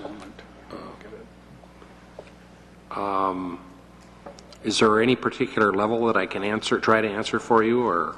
Well, I'm looking for what are the class sizes in the elementary school? What are the class sizes in the middle school? What are the class sizes in the senior high schools that are all going to increase by this 0.86? What are the numbers going to go from what to what? The number is, we used 1.0 for one thing, and the number as given to you previously, with the revised list of considerations and investments is 0.95. And neither Mr. LeBlanc or myself have that number with you, but I can tell you that at the elementary level, we're talking about going from, the old range was probably in the range of 24 to 28, so we would be looking at 25 to 29. Okay.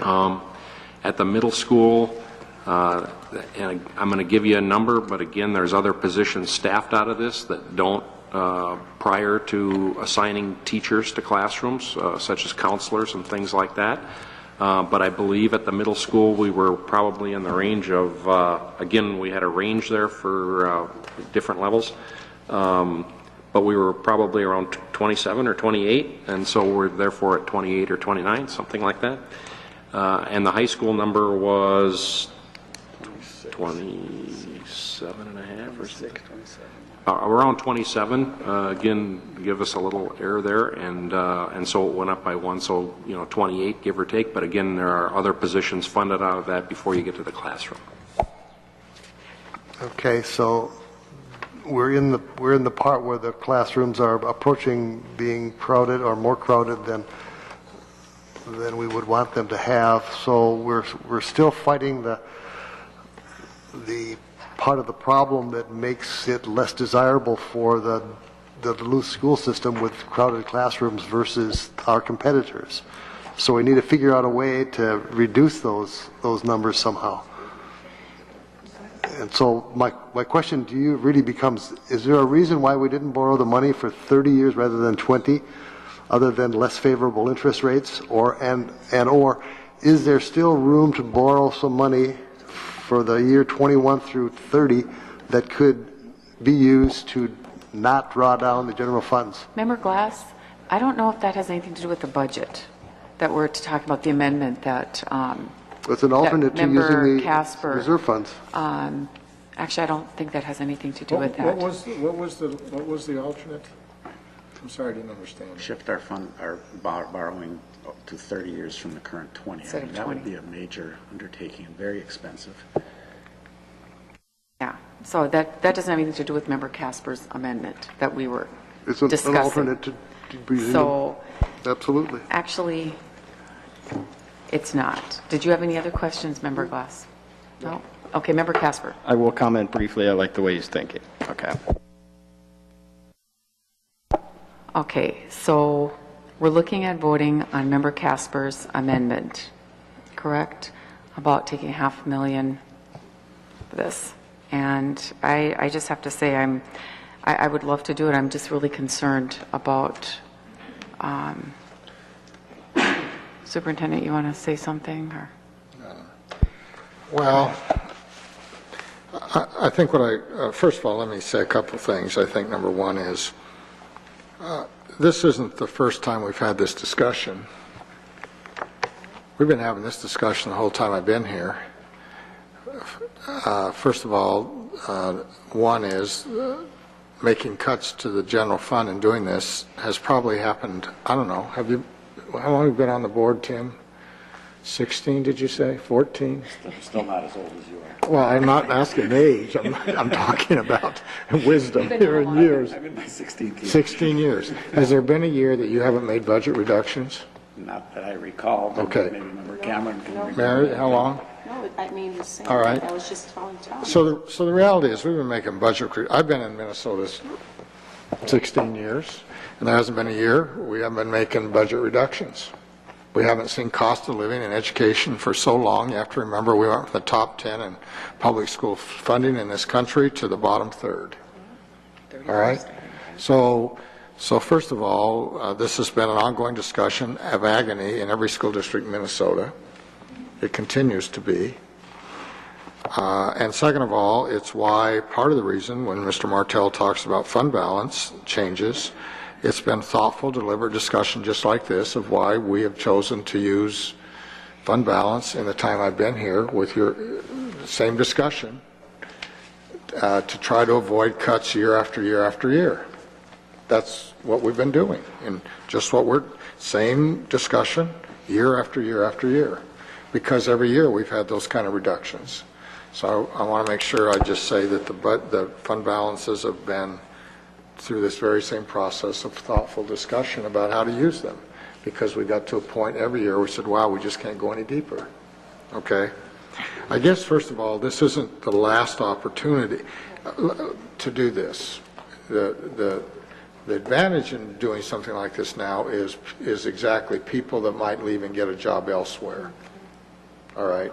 So because the short of it is there's a piece of information we still don't know. and that is what the state legislature and governor might do. Okay? We know that if the legislative proposal is the one that comes true, over the biennium, we can see another $1 million in loss that we haven't accounted for yet. So please understand that. If we see the governor's proposal come dollars each year on the formula, which would be an equivalent of $500,000 excess dollars for us. Am I multiplying right? Each year of the biennium. 500,000 the first year, $1 million the second year, with another 50. With the 500 continuing. So the reality is there may be an opportunity here without dipping into fund balance if the governor's proposal comes true to add your $500,000 back, as an example. That piece is still out there. We don't know how long that piece is going to take.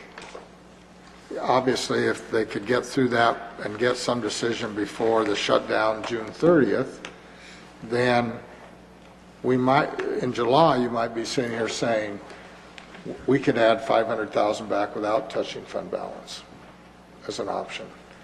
What I'm suggesting is, right now, maybe 30 days, another option is to go ahead and adopt the budget, understanding, depending on what happens there, to reconsider this in July. Right. All right? I would also tell you we probably have 3 FTE right now we haven't allocated. All right? Generally, you talked about 5. You know, because you never know for sure where pupils are going to show up in the fall and how many. I would say if you looked at our enrollments right now compared to what we base the budget on, we're probably pretty close. Our enrollment and projections on elementary are probably, give or take, 10 students. What you're hearing and dealing with, or what we're dealing with, is at the secondary level, which is where most of the pressure is coming. We're hearing it too. And you look on this list, you see a lot of secondary math, social studies, science, some English teachers on this list. I'm just talking out loud. We could also gamble and allocate those 3 FTE right now, knowing then we have no reserve, and then play out those pieces. I'm just possibility thinking here. I'm just trying to think about how to help you move forward. I understand what you're trying to do. I think the reason we always try to keep some reserve, but at the same time, we don't know where this is going to end up with the legislature right now. But who knows? Maybe they'll find an agreement in this 11th hour and 59th minute, and we'll know that by next week. Okay? So that's kind of the piece. The other piece, right, I hope the numbers the secondary schools are showing right now are real. You know,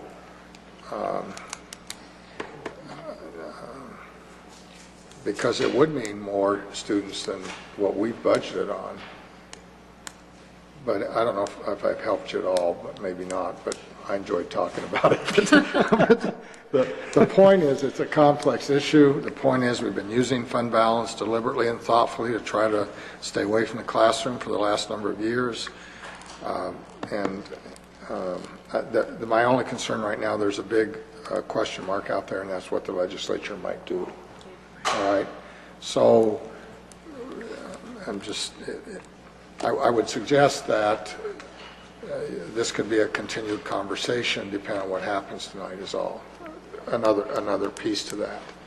I'm also probably going to recommend that we do probably a meeting next week anyway with maybe, I don't know if it's going to be just a committee of the whole. I think it's going to be a committee of the whole, and then some actionable items as well, just before July 1. May give you a few more days to think about this, and it may give us some time to see if the legislature acts before June 30th. But I think the concern right now is just That's a big piece of the puzzle. It's a lot of range from getting 500,000 to the good or $1 million to the bad. And that's what we're dealing with right now in terms of the legislature. That range is pretty big. Member Casper. Okay, I'm going to ask for us to continue to thoughtfully and deliberately use our reserve to fund teachers and to continue as many as we can with their employ. I've been asked what my plan was, and I've stated I don't have a specific plan, but I would rely on the administration. I would like us to with a new superintendent coming on, to hear maybe some of his ideas of how we might utilize that money as he learns about this district and learns where those concerns are, and to us as a board to vote to give that little bit of flexibility to hear some of those and to adjust some of those, I think is a good faith effort in my mind to be able to do that. So I'm going to, as I've stated 3 or 4 times now, I will vote to support this, respecting what I've heard from other board members, but feel that this is a time when we say that we're going to do a positive thing with some of that reserve to maintain some of these teaching positions. So, thank you. Member Johnston. Yeah, I think we have to keep in mind, and first I want to say appreciate the discussion from the superintendent. These are discussions that we really have to have. But we are in a new paradigm. I think everybody that talks about economics says that business as usual isn't there anymore. The money tree quit growing. Everybody that's involved in any kind of education, any kind of government, any kind of anything, even non-government things, knows the economy is not doing particularly well. When we had these fund balances set up, that was before we had, the state was borrowing money from us. Things have changed. We have to use this money. This is our money. I think we have an opportunity here. We have, I think, as everybody knows, I'm opposed to the red plan, but we are moving forward. We have to show our constituents here that we are putting the foundation of our school is teachers. That's absolutely critical, is teachers. It's not bricks and mortar. It's not keeping a big fund balance. It's keeping our teachers and keeping our students here. And all schools haven't lost students. Overall, Minnesota is flat. We've lost a lot here. Neighboring schools have not lost. We have to take that chance. We have to say that, yes, we put our teachers, we keep having low class sizes as a priority. We have to do that. We have to take a chance because we want to get these students back. Remember, one big reason we have a bad budget is that we are projecting a decrease in students. And we have to stop that trend. And we got to do it now. And if I was Member Casper, I would have said, let's take $5 million from it, the whole thing. But I'll certainly go through. Every little bit helps, and every teacher that we can save is something that we have to do. And I want to thank Member Casper and the discussion we've had, and also Member Glass on some long-term fixes that we may be able to do. But this is a short-term fix, but it's a fix that's going to lead our school forward. Okay, we're going to vote on Member Casper's amendment to take $500,000 out of the reserve. All those in favor of that amendment say aye. Aye. Opposed? No. That, let's see, fails 3-4 with Members Glass, Johnston, and Casper voting for it. I think we need to move on to the resolution, the original resolution, which was 2897, as it was stated in there. Member Johnston? Yes, I would make a motion to postpone this resolution, 6/11/28/27 or 97 until July 19th, and operate on a continuing resolution with the current fiscal year budget. Second.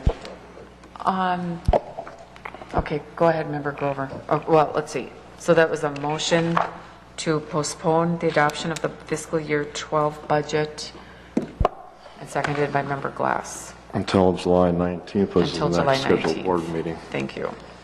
Member Grover, go ahead.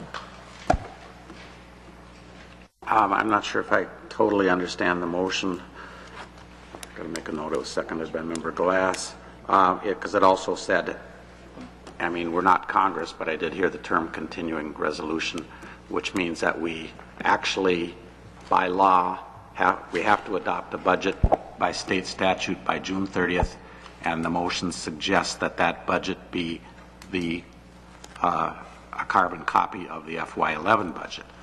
And I think that might be something that I can't even imagine what the ramifications of that would be, but it strikes me as something that would be incredibly irresponsible of us to do. Bill, you wanted to say something about that? I was just going to reiterate that you're obligated by state statute to pass a budget prior to the beginning of the new fiscal year. So, Thank you, Mr. Hanson. Member Johnston? Just a comment here. The state is required to have a budget also, and they don't yet.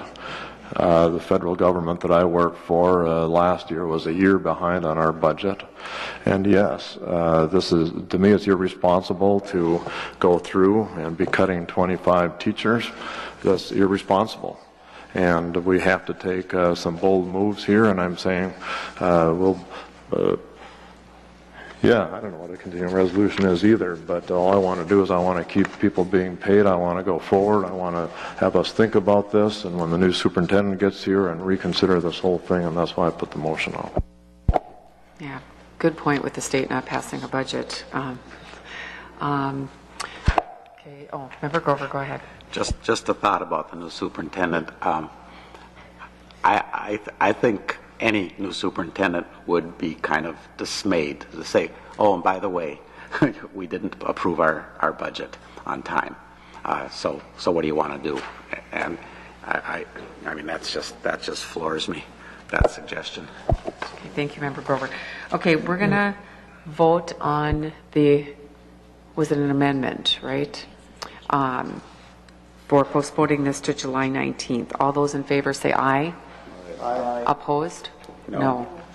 That fails 3-4 with members Johnston, Glass, and Casper voting for it. Okay, we're going to move into the resolution. Could we take a quick couple-minute break, please? Okay, sure. We can take a break for a couple minutes. I'm sorry, it is getting long. Thank you. We'll just take a 5-minute break, come back in about quarter till. Thank you.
Board members, we need to come back, please.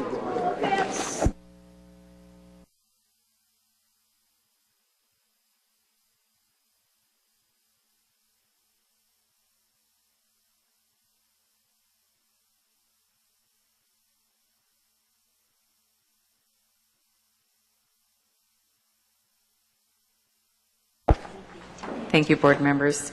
Let's continue our resolution 611-2897, adoption of fiscal year 12 budget. Any more discussion? Member Johnston? Yes.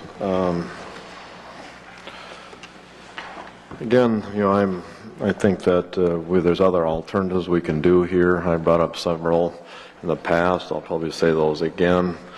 I think that you can always bring up the smart boards. I think, I want teachers before I have smart boards. We got, what was it, $3 million on smart boards in this budget. None of that stuff was even brought up. I brought up we could save money by reducing some of our contract managers that we have on the red plan. I brought that up several times. I think that we could save millions of dollars on that. I brought up the point about getting internal auditors that we could do that. At least everybody that I talked to say we could probably save millions of dollars on that.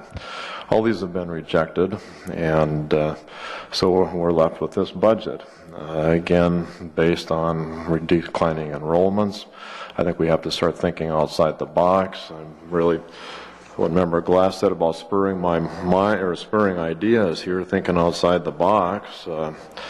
If we can go from 20 years to 30 years, those are all things. I think those are all things that we have to look at here, and that's why I'm opposed to this budget. I don't think we've done enough, and I'm going to be opposing this budget because we have to do better. This budget is cutting too many teachers. Well, it's cutting any teachers too many. We already cut a bunch last year. We've cut a bunch more here. There's 36 teachers or 25 FTEs. It's too much. And I can't support this, and I hope that the board looks at this, and I hope the community says this is too much. We can't afford this in our schools. Member Grover. Thank you, Madam Chair. We've spent a lot of time discussing the Habitat program, and I just want clarification. I want to ask for clarification from the administration on a couple things in that area and a related area. First of all, this budget, as presented, includes the considerations as enumerated on the FY 2012 budget considerations line as of 6/2011. Is that correct, Bill, Mr. Hanson? That's correct. Okay.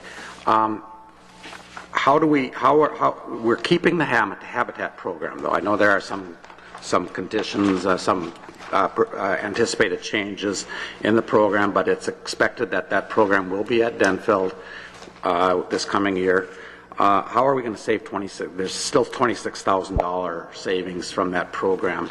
Yes, you may remember from the discussion at the business committee meeting, we talked about enrollments of infants and toddlers in that program at 3 select times during the year. We posted those numbers. The infant numbers were at 4 pretty consistently.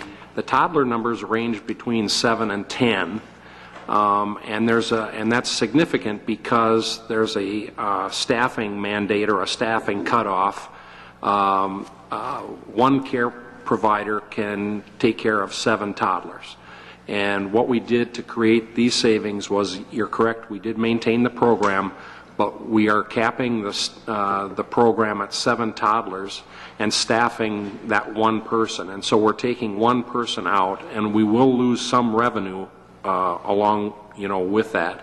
But in those cases where we get in short-term periods of need there from additional staffing standpoint, we look to do that on an hourly basis, and so we're estimating that savings from reducing that one paraprofessional position and having less revenue at still netting to a $26,000 savings. I was going to ask the 26,000 figure is net.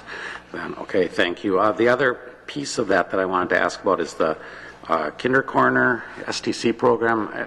We're not cutting that. But is that's going to continue in a modified form, or could you elaborate on that a little bit? Both as far, either Dr. Dixon or you, Bill, either both where physically it'll be housed. Yes, where will be housed, and then what programmatic changes there will be. You don't have to go into great detail, but If you remember also, Mr. Casper asked me to write a memo on this, and I did write it. I was hoping it'd be in the green thing tonight, but is it? yeah.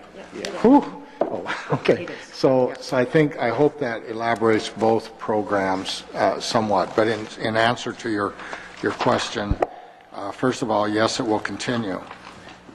There's a teaching component, and then there's a practicum, in essence, an internship, where students spend about 100 hours. What we're looking at right now, first of all, let's take 2 years from now. I think the model 2 years from now is that students, when they do their internship, will have multiple opportunities to do that in the community. And we'd hope to expand it that it's not just for preschoolers, but also for infants and toddlers in the community, but also add the fact that given we have infants and toddlers in the school, that they could be added and do their internship actually in our Habitat program. All right, so that's sort of look ahead 2 years. The issue that we're dealing with right now that we're trying to work through for this coming year then is if that's where we're headed, we don't need to build 2 spaces, which we're not. We're building 1. And the reality would be then what has happened is our instructor, anticipating her program continuing, has already invited about 30-some parents to into the school next year somewhere to do the program as they are now. So the remaining question is, one, also when I met with Spirit Valley and also Little Treasures, they even said by fall they could offer an internship to some of the students that are already in the program starting this fall.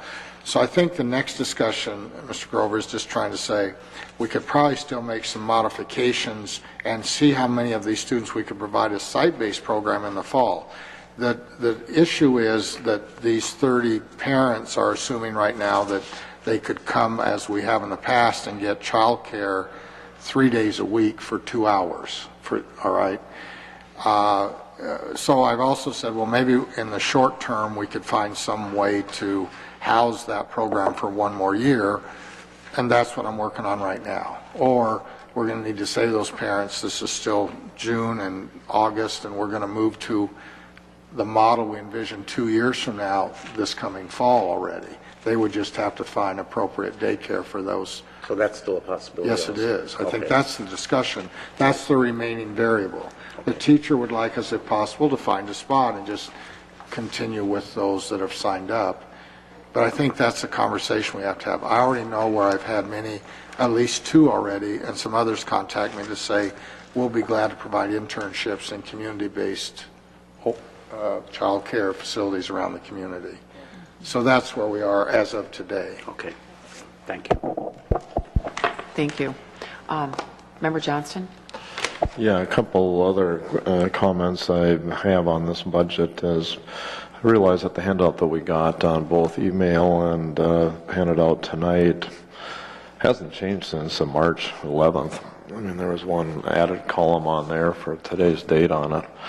But basically, the basic data hasn't changed, and a little bit disappointed. I think that we knew this was going to be an issue. It seems like we could have done a little more outside the box thinking to try, because we knew we were going to have to be cutting teachers. We had talked about this way back in March. I was very strongly opposed to it then. I still am, and I haven't seen any changes basically on the shortfalls since March, and we should have been doing more. One other thing I do want to point out here is that 2 years ago we transferred, I think it was $2.8 million from the general fund. Last year was, I believe, it was 3.3. Maybe I got the lost. I just switched there. And this year, I believe, in our discussion here when we had this in March, we're transferring about $4 million from the general fund to the building fund. And that is one reason we have a budget deficit. And when I brought this up at one point about, well, it's either we either raise taxes or we cut the school budget.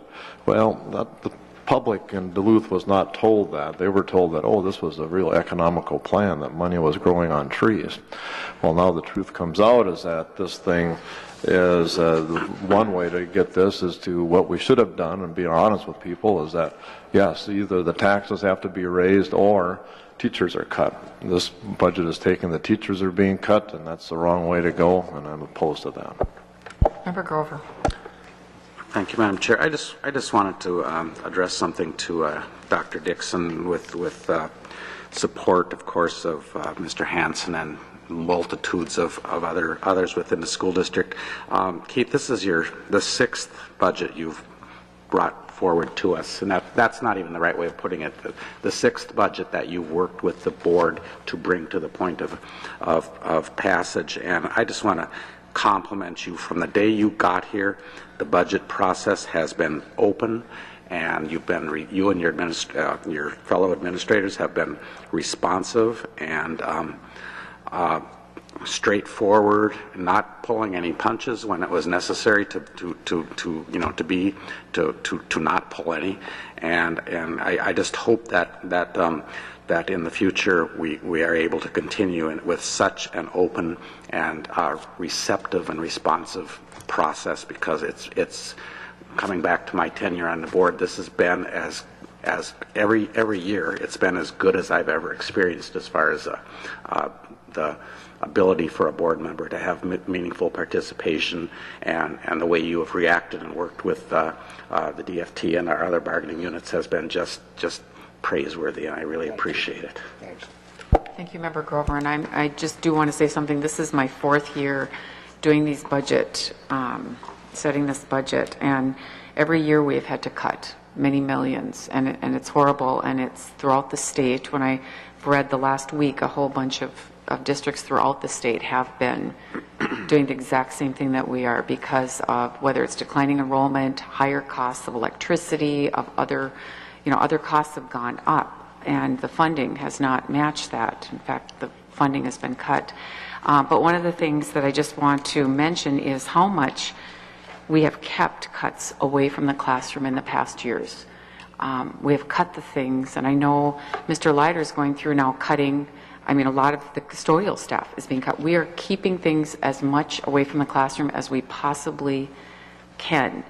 And I mean, it's at the point that there isn't anything to cut. And that's what we've gone through the last few years since I've been on the board. And it used to be easier to cut things.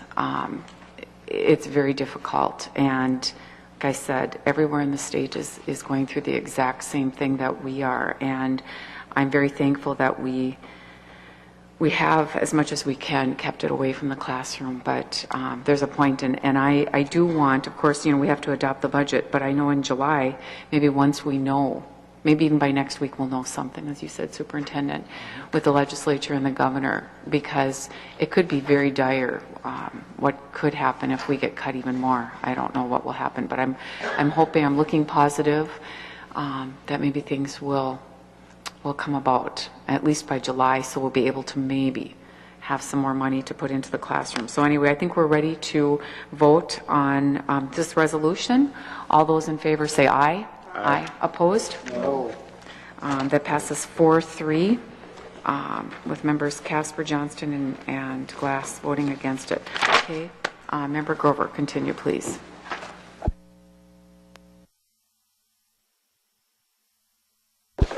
Next resolution is on page 84, construction agreement between the City of Duluth and ISD 709 for East High School Road Improvement Project.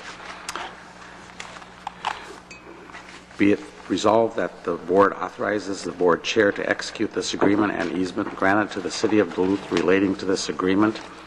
I move resolution B611-2900, June 21st, 2011. Okay. Thank you, Member Grover. Is there a second? Oh. And Second. Seconded by Member Wasson. Any discussion? Go ahead. Madam Chair, I didn't get into the meat of the resolution. I think it probably could benefit from a little explanation from administration or Mr. Leiter, rather than me reading all the verbiage. If Mr. Leiter is the one to do this. Chair Punko, members of the board, this agreement relates to our new East High School, specifically matters that are associated with what will be city property. We've had a number of memorandums of understanding that have been a little lower level in their agreement with the city engineer that have not required board action, but in this case, we will be constructing some improvements, specifically a turn lane and some traffic signals that will require an easement across what is currently district property. We're expanding a turn lane which requires some of our property to be used for that purpose. And in those matters, there is a more formal agreement that also has to be approved by the City Council. The City Council will be acting on this agreement on the 27th. I think we've worked very closely with City Engineering, considering our traffic impacts and the studies that were conducted. We've come up with our engineers and city engineers with a plan that I think everybody is comfortable with, but it requires this type of an agreement to formalize the relationship between the city and the school district to complete this work, and eventually it will be turned over to the city and they will maintain it into the future. Thank you. Member Casper? Mr. Leiter, can you kind of explain how this is? So this is a right turn lane heading east. So if you're at the corner of 40th, you'll be able, is that where you're talking about expanding that? Member Casper, members of the board, there's a number of features that are going to be included in this agreement, or that relates to the agreement, but there's going to be some restriping of current 40th Avenue East to provide for a left turn lane and a right turn lane at the intersection with Superior Street. There is also some additional striping that will provide for a right turn and a left turn lane at the intersection of our new driveway on 40th and Laverne.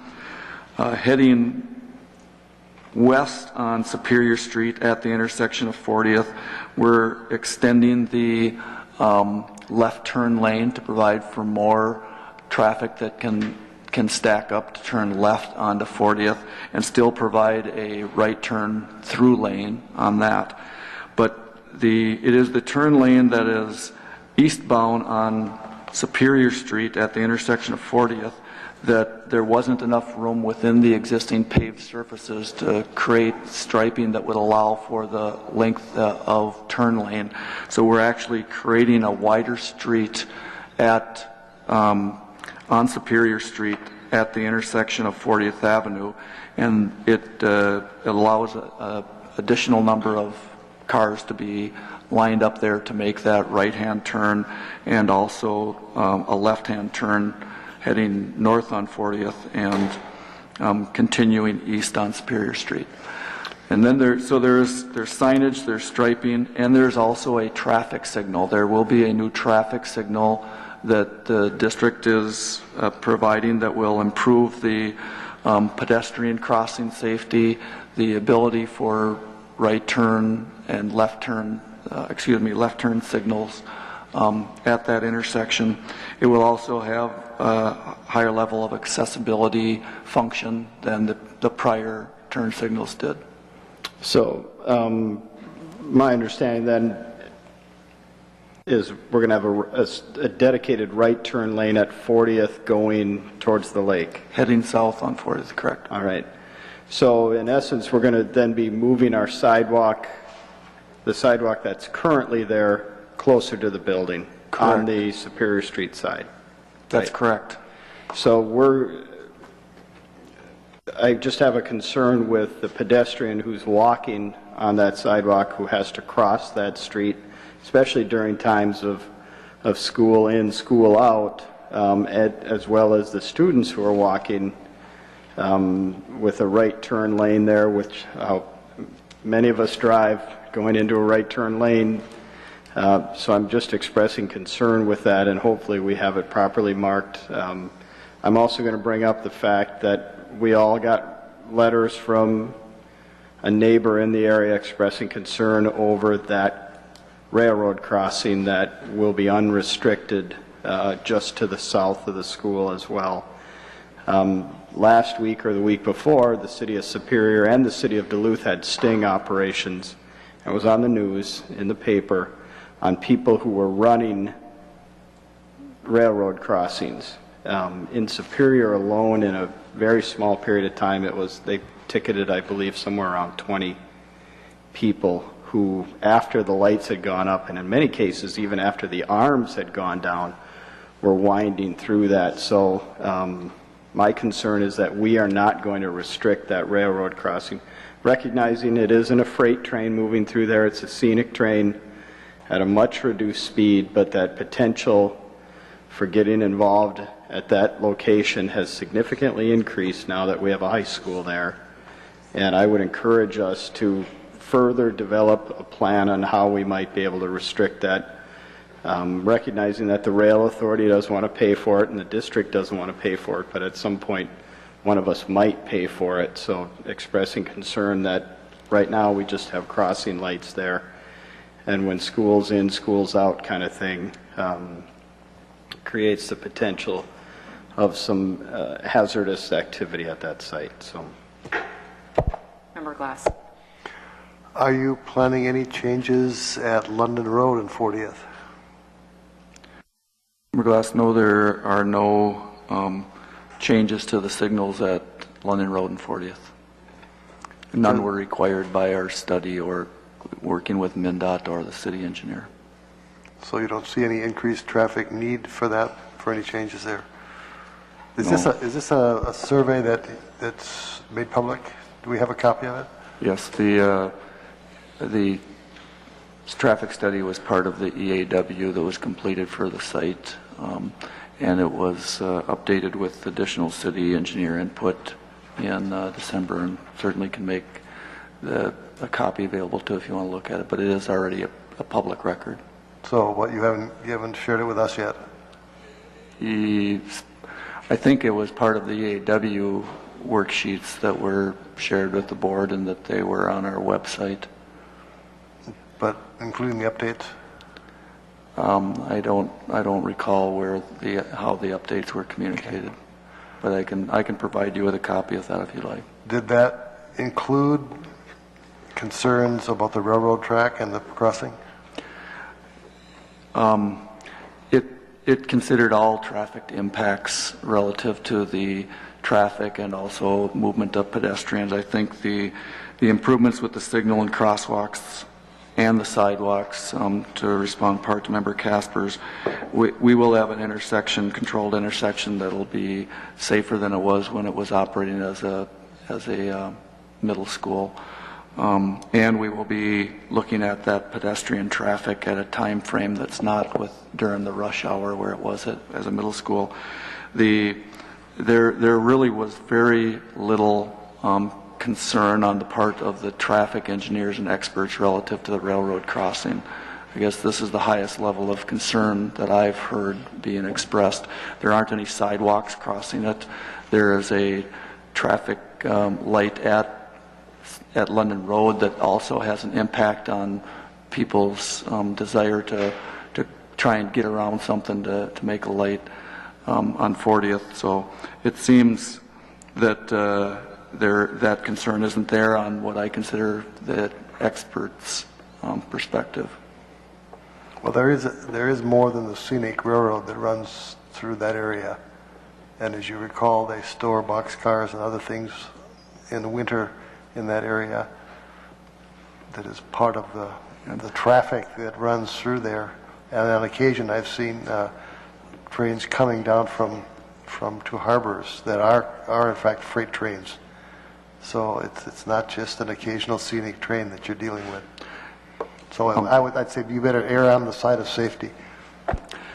And I will certainly, continue to monitor this. I think our police department and our school officials, we're going to be looking at this, and if there is some action that's required, we'll work with the city and the railroad to try and make those improvements as they're identified need.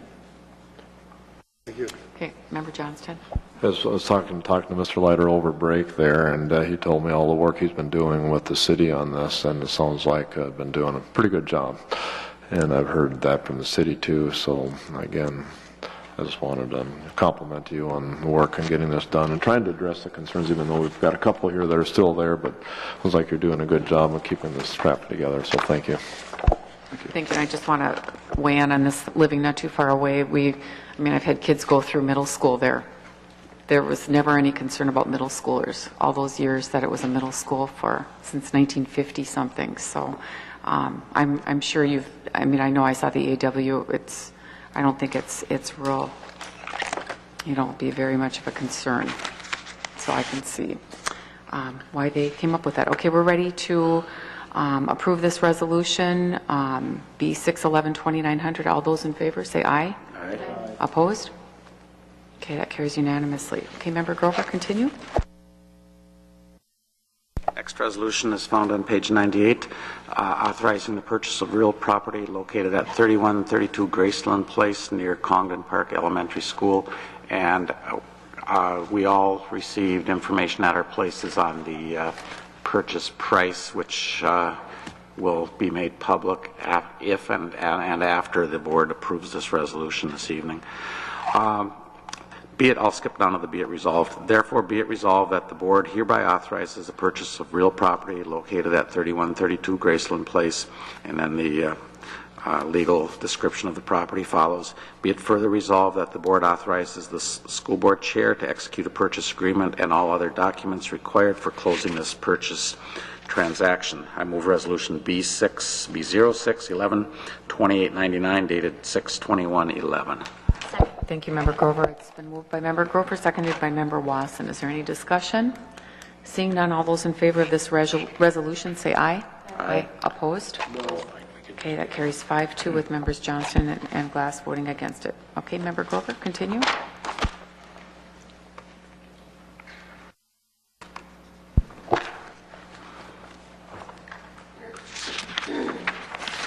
He's out of order in the book, or compared to my list here.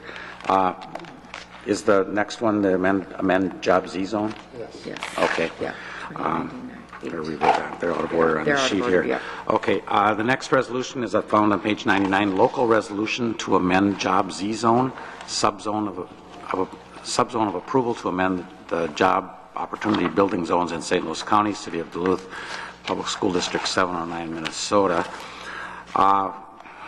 There's a lot of verbiage about this is a I believe this is a property swap, if I'm not mistaken. That's correct. And I will just, I don't want to read the whole thing. It's very, very dry. Be it resolved that the businesses seeking to access the Job Z tax exemptions and tax credits are subject to proper review and approval by the City of Duluth and required to enter into a business subsidy agreement and any other agreements deemed necessary by the city.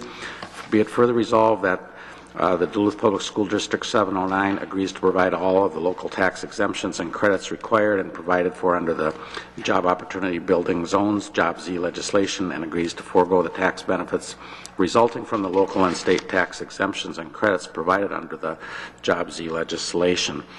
I move resolution B611-2898, June 21st, 2011.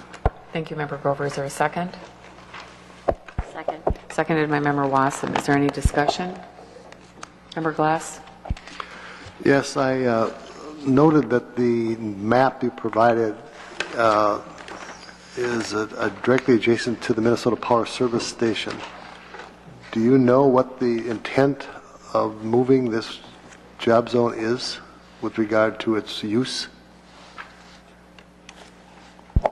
Consistent with the information that is provided starting on page 100 relative to the new data center opportunity. This is information that was provided to us from the city, and I basically just gave you what they gave us. So it's an economic development effort to attract a company to run a data center on that property that you noted, Member Glass.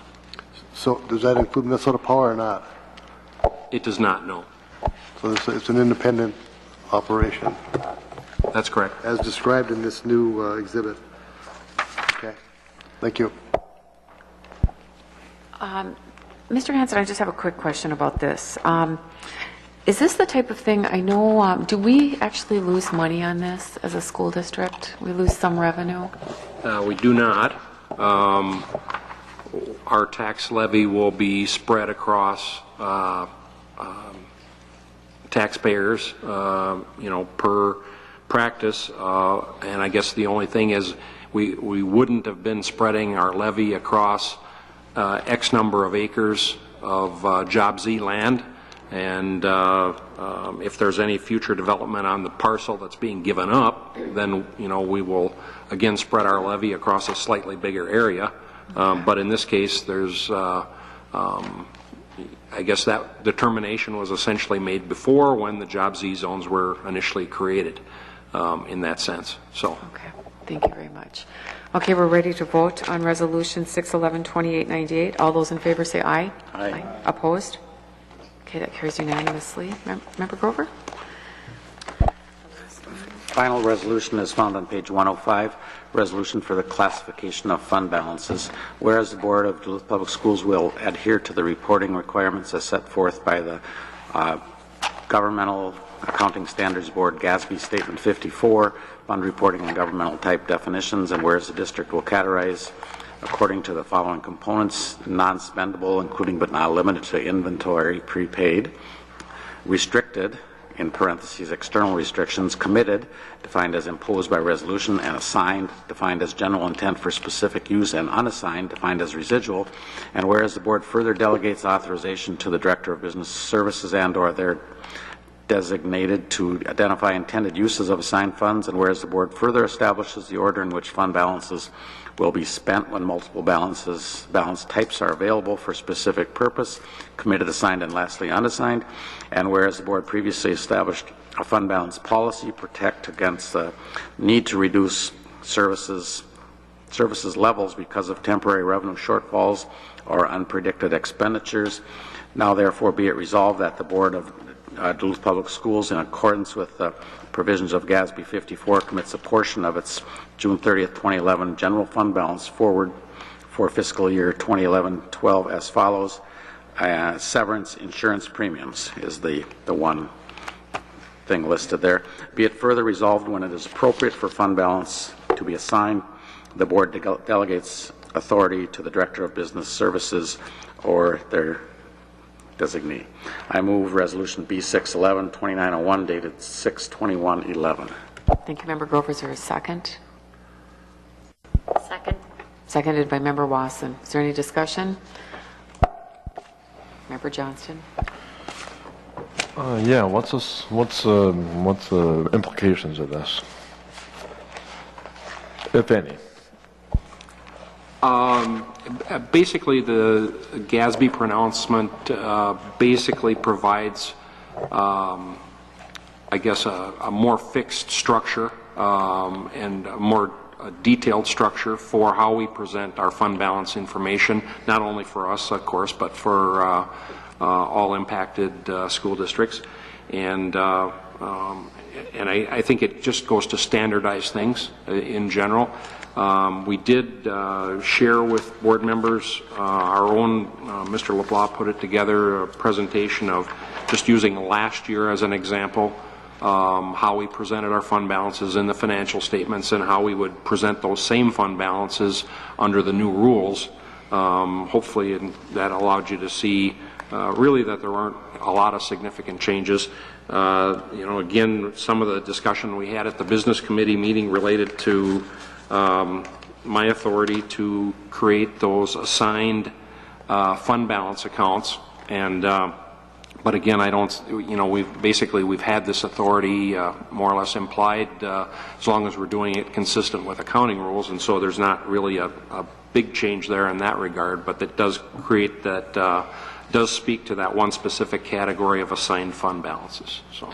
Does this change, are you actually moving more funds out of the fund balance, or is this more just a bookkeeping thing, or Are you actually moving funds out that you wouldn't have before? No, it's a reporting clarification, and again, provides for more structure and category for the fund balance presentation. We can't, the fund balance is what the fund balance is. We can't, increase it or decrease it, within the limits of, what we can do, of course, so.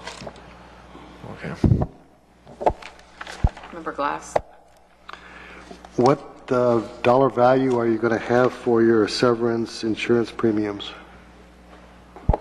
We won't know until we go through the calculation after the year ends, and we create the detailed spreadsheet that's the support for that, and then book the entry accordingly. All of that's reviewed as part of the audit, but it changes slightly from year to year, and we can't do it yet until the year ends. So. And that'll have to be done after year end? Correct. Okay, and so you can create these new assigned names. Can you uncreate them as part of your authority? Yes. Okay, because if we run out of, if we spend down a fund balance and it doesn't exist anymore, obviously it's not going to be there or whatever. I don't see this as a real dynamic situation. It wouldn't be my practice nor Mr. LeBlanc to create a fund balance, an assigned fund balance one year and then undo it the next year just because we for no good reason. So we try to be much more consistent in our presentation than having something come in and out in the, within a short period of time. Okay, thank you. Okay, we're ready to vote on this resolution. 611-2901. All those in favor say aye. Aye. Opposed? Okay, that carries unanimously. Okay, Member Grover, you can continue with the business report. Madam Chair, I move the remainder of business committee report. Okay, thank you, Member Grover. Seconded by Member Wasson. Okay, are there any items that there are questions about? Member Casper? Yes. 2B1.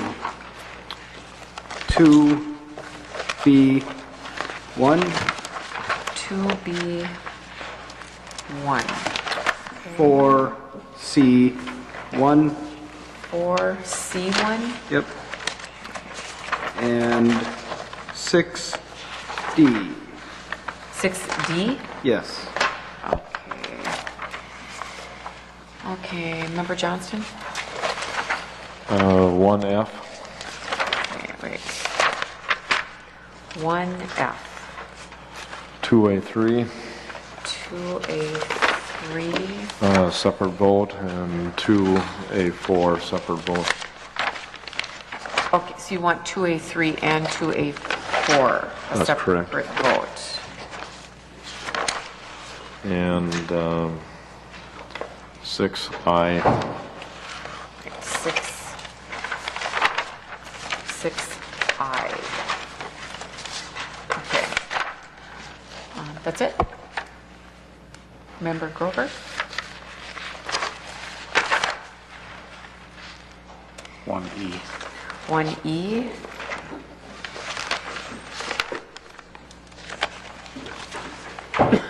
That's it? Or there's more? Oh, I'm sorry. Okay. Member Glass? 1B 1B. and 6H 6H. and 6I. Oh, well, that's already been 6I, right? Mm-hmm. Member Johnson already pulled that. That's all. Okay, thank you. Okay, let's start with Member Glass, 1B. 1B is the Wait, turn on your light. 1B is the approval of payment of claims for April. And I want to report that the JCI company is receiving $597,563 for the month of April, a tidy sum. The Duluth News-Tribune sums add up to more than $10,000, both of which are items that if we paid careful attention to, we could probably figure out a way to reduce them. But I'm not going to talk about that now. So that's all I have to say on this topic. Okay, we're going to move on to 1E, and that is Member Grover. Thank you, Madam Chair. Just to note that on page 33, the last line, ending investment balance, the year is incorrect there. It should be April 30th, 2011. And on that subject, I'm not sure how many months in a row, but and it's very small amounts, but our investment balance has stopped dropping, if I'm not mistaken, for the last 2 or 3 months. It's either stayed the same or even increased a little bit from year to year. Is that correct, Mr. Hanson? In this case, you're seeing some of the results, meager as they are, of investing some of the loan proceeds that we took on back in March. Thank you. Thank you. Okay, we're going to move on to 1F. That's Member Johnston. Yeah, that's a Wadham report, and I know we talk about this every month, but I know the original concern about the decline was we were projecting 350 reductions of Wadhams, which is students attending the school. And we're only down to 116 now. Is that significant, or when are we going to acknowledge that, or are we keeping our fingers crossed, or what's going on? This is the, just as a reminder, this is the performance this year, actual weighted average daily membership this year compared to our original budget from a year ago at this time. And I don't remember the balance being as high as what you just referred to. I do remember that it was slightly over 200 Wadhams when we were discussing it back in the November-December time period. And yes, we have seen a significant improvement since then that has reduced it now to 116.89 per our current estimate. And so I think that our retention of students was much better in the second half of the year than what we've seen historically. That was one thing. And we actually saw some growth in areas like, in middle school and things like that we don't usually see during the year. Another good sign. So I think that, overall this is good. We still are looking at an enrollment decline because of a progression ratio history and fewer students being available, for next year as part of the budget that we talked about for next year. But this measures our results against our original budget for this year, and while we're still down, we're down much less than what we had originally predicted. So. Do you know how much you predicted this is for last year's budget, so this is what's kind of determining how much money we come in here. Do you know how much was? Well, the total Wadham, the total Wadham that we budgeted is down there in the second column from the right, and it's the second to the last number. We had projected a weighted average daily membership in this current year's budget of 10,465.5. And now with the enrollment that we have seen through June, we're projecting that we'll end up with a number of 10,348.61, and that's what creates the difference of 116. I would tell you, board members, and we've talked about this before, I think at periods of time, the final reconciliation of this Wadham is an item that goes on for a long time, and we won't submit the final numbers to MDE until roughly in that December-January time period upcoming for the year that is going to end here in just a few days. So it goes on for a long time, which means that when Jody is closing the books, he's using our best projection of what our Wadhams is going to be, in the October time period when he's finalizing his revenue entries and things like that, and we still technically don't really know at that point. There's so much interplay back and forth between districts claiming students, us, saying they're ours and somebody else claiming them and that type of thing. So it's just an educational process. I was kind of wondering, though, we were here a year ago doing the same thing, and the budget at that time, we must have projected, I guess, the decrease a year ago. And so what I'm trying to get here is, we don't know if it's right, as you just said. We're still kind of, this is your estimate, best estimate here. But how is your best estimate now, this minus 116, compared to your best estimate a year ago when we originally came up with our projected budget for last year? I'd have to pull the numbers to look at it exactly. I would tell you that historically, in most years, our preference is to run slightly favorable, of course, in terms of, what the actual numbers are and what, and where they end up. And generally the difference numbers are pretty small. This is a little larger than usual, and it's, going the wrong direction, which is not something we want to be projecting. So. I was kind of hoping you could tell me that, last year you predicted it was going to be bad and it wasn't as bad, and then project that to this year and saying that 350 is bad, but hopefully it won't be that bad based on this. But you can't say that, I'm always still hoping. I think, again, we've... because of the results from the last couple of years, we're looking at next year's enrollment projection very conservatively, and I'd like to think there's some room for that when it actually comes in, that we've got room for good news there, but we're going to have to wait and see. Okay, we're going to move on to 2A3. Member Johnston. Just ask for a separate vote on that. Oh, okay. Are we ready to vote on that? Okay. It's bid 1208. All those in favor say aye. Aye. Opposed? Okay, so that was unanimous. Okay, and then we're going to go to the next one, which is 2A4. Just a separate vote on that, Member Johnston? Okay. All those in favor say aye. Aye. Opposed? No. Okay, so that carried 5-2 with Members Johnston and Glass voting against bid 1200. Okay, we're going to go on to the next one, and that was, let's see, 2B1, and that's Member Casper. Mr. Leiter, we have the bid tabulations, and it looks like we're hiring Permar. Is that how we pronounce that? Okay.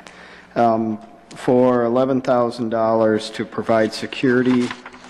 It looks like from June 9th, from July 20th, 2011 to June 30th, 2012, and it looks like we're providing that for Denfeld installation, East Middle installation, Laura Mack installation, Lester Park installation, and Piedmont installation. Now, it appears that these are all going to be done, as my understanding, for opening up this fall, so I'm wondering, it says we're providing that during installation, so are we providing security after the buildings are open? Is that what this is? And I will tell you that I noticed their stickers on the windows, especially at Laura MacArthur when we were there visiting yesterday. So if you could clarify that for me. Chair Saliga-Punko, Member Casper, members of the board. It probably required a little bit of explanation. Since 1980, we've been contracting for security monitoring services that monitor fire, intrusion, some temperature of our refrigeration equipment in the kitchens and freezers, our boiler pressures, low temperatures. In that relationship, the district entered into an agreement where a company, it happened to be Arrowhead Security at the time, installed their equipment, and then we paid a pretty significant portion of that initial installation cost, but they still owned it. And then we leased it back from them over the last 20, 30 years, and we also paid monthly monitoring. It was very difficult for us in that relationship to see if there was other services out there that could provide the 24-hour monitoring of those conditions, because the systems were owned by a company, and it would have taken significant investment by another company to install it.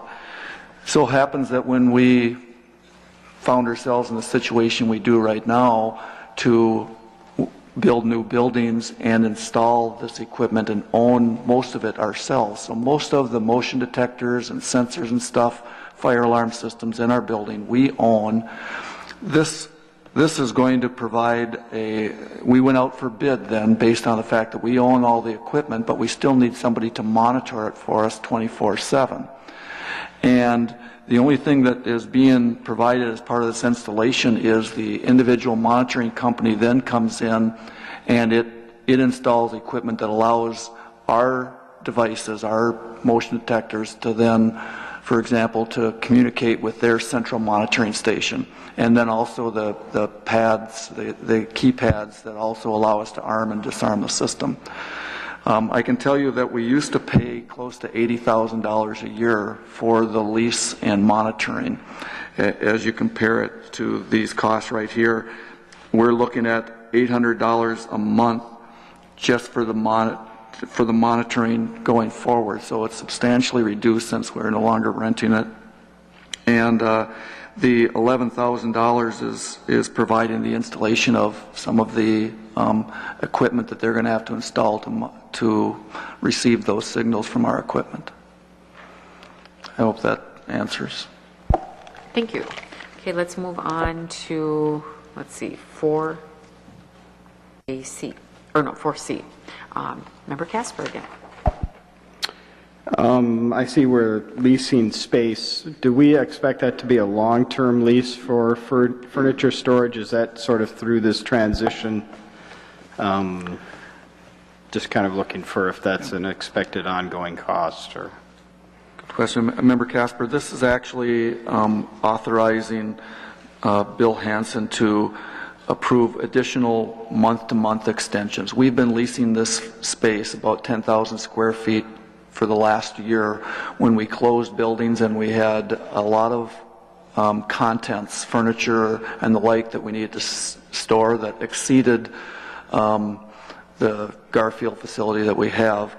That space is full, and now we are in the process of still transitioning, and we expect that we're going to need to have that storage for a few more months beyond July.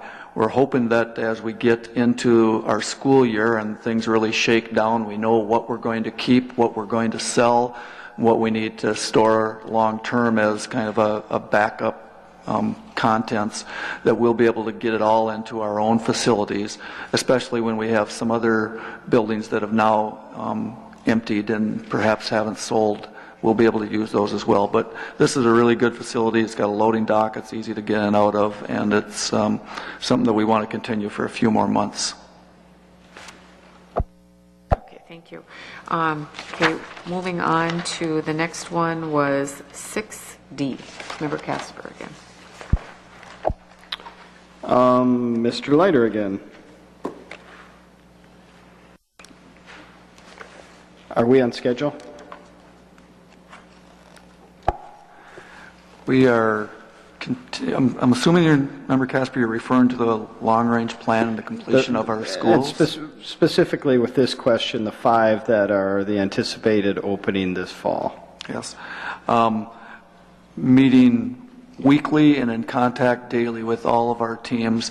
Everybody is still feeling good that there isn't anything that's looming out there that could slow it down and keep us from being ready. We're, at this point, I'm hearing from all of our sites that by the August 1st or the second week of August, we should have certificates of occupancy.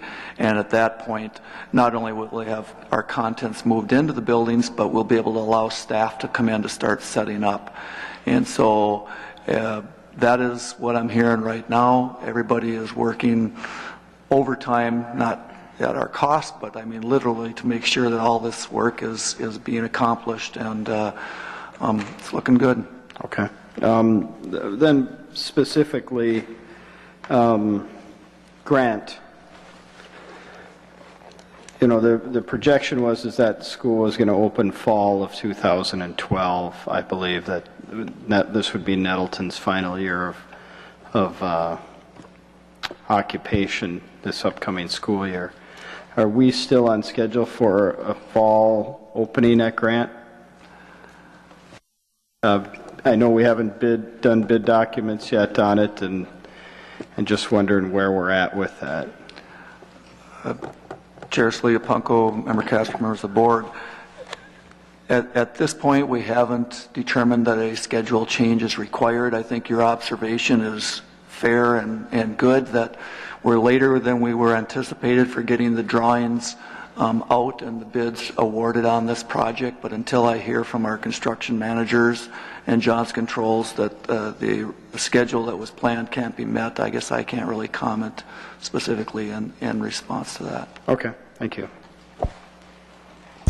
Thank you, Mr. Leiter. Okay, we're going to move on to, let's see, it's 6H, and that would be Member Glass.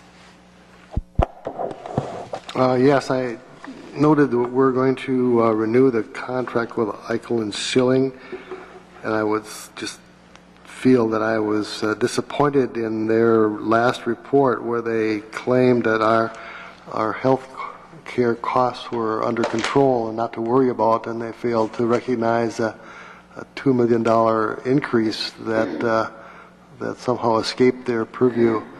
At least that's my view of it. They didn't alert us to the fact that the HRA arrangement was going to cost this district another $2 million, and so that isn't, in my opinion, a good call on their part that it's under control. The second thing that I will credit them with is perhaps not telling us about Gatsby 54 earlier. Why do we wait until the last bloody minute to pass something that we should have had a notice 6 months ago on? And maybe that's not their fault, but it goes to that question that we've maybe had these people too long and they're too comfortable with us, and we ought to get a new view on someone who will call it the way they see it.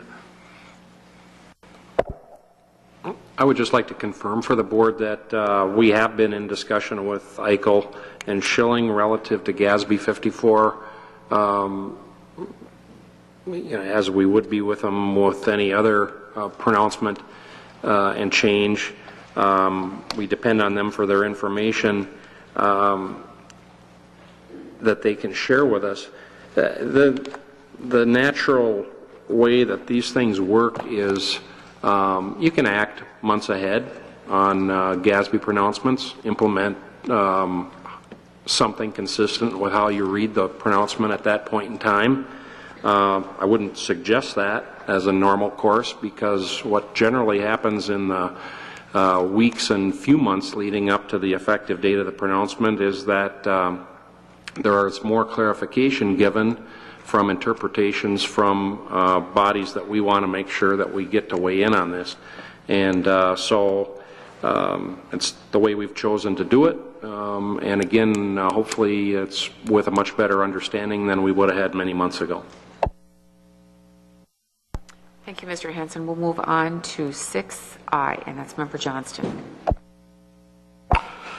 Yes, this is the presentation at the committee meeting on the survey presentation about the parents and community members on this, how the school is operating. I unfortunately missed that presentation, but I fortunately do have a copy of it. And I thought that the article in the paper missed some of the key points of this survey, which I think the people in Duluth should know about, and I want to talk a few of them.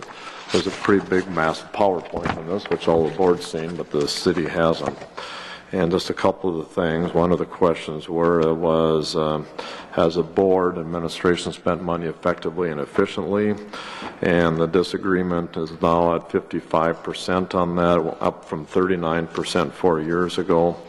They said, well, it's just the way it goes. I don't know if it is. We have to be cognizant of the way the community is reacting to us. And if we're talking about passing levies, we have to do a little better job. Again, red plan fatigue, one of their questions were, again, 45% thought that was poor decisions, make changes. 17% thought it was the right decision. 34% said move on. Certainly, the school should be paying attention to some of that. Again, citizens' perception of cause of deficits.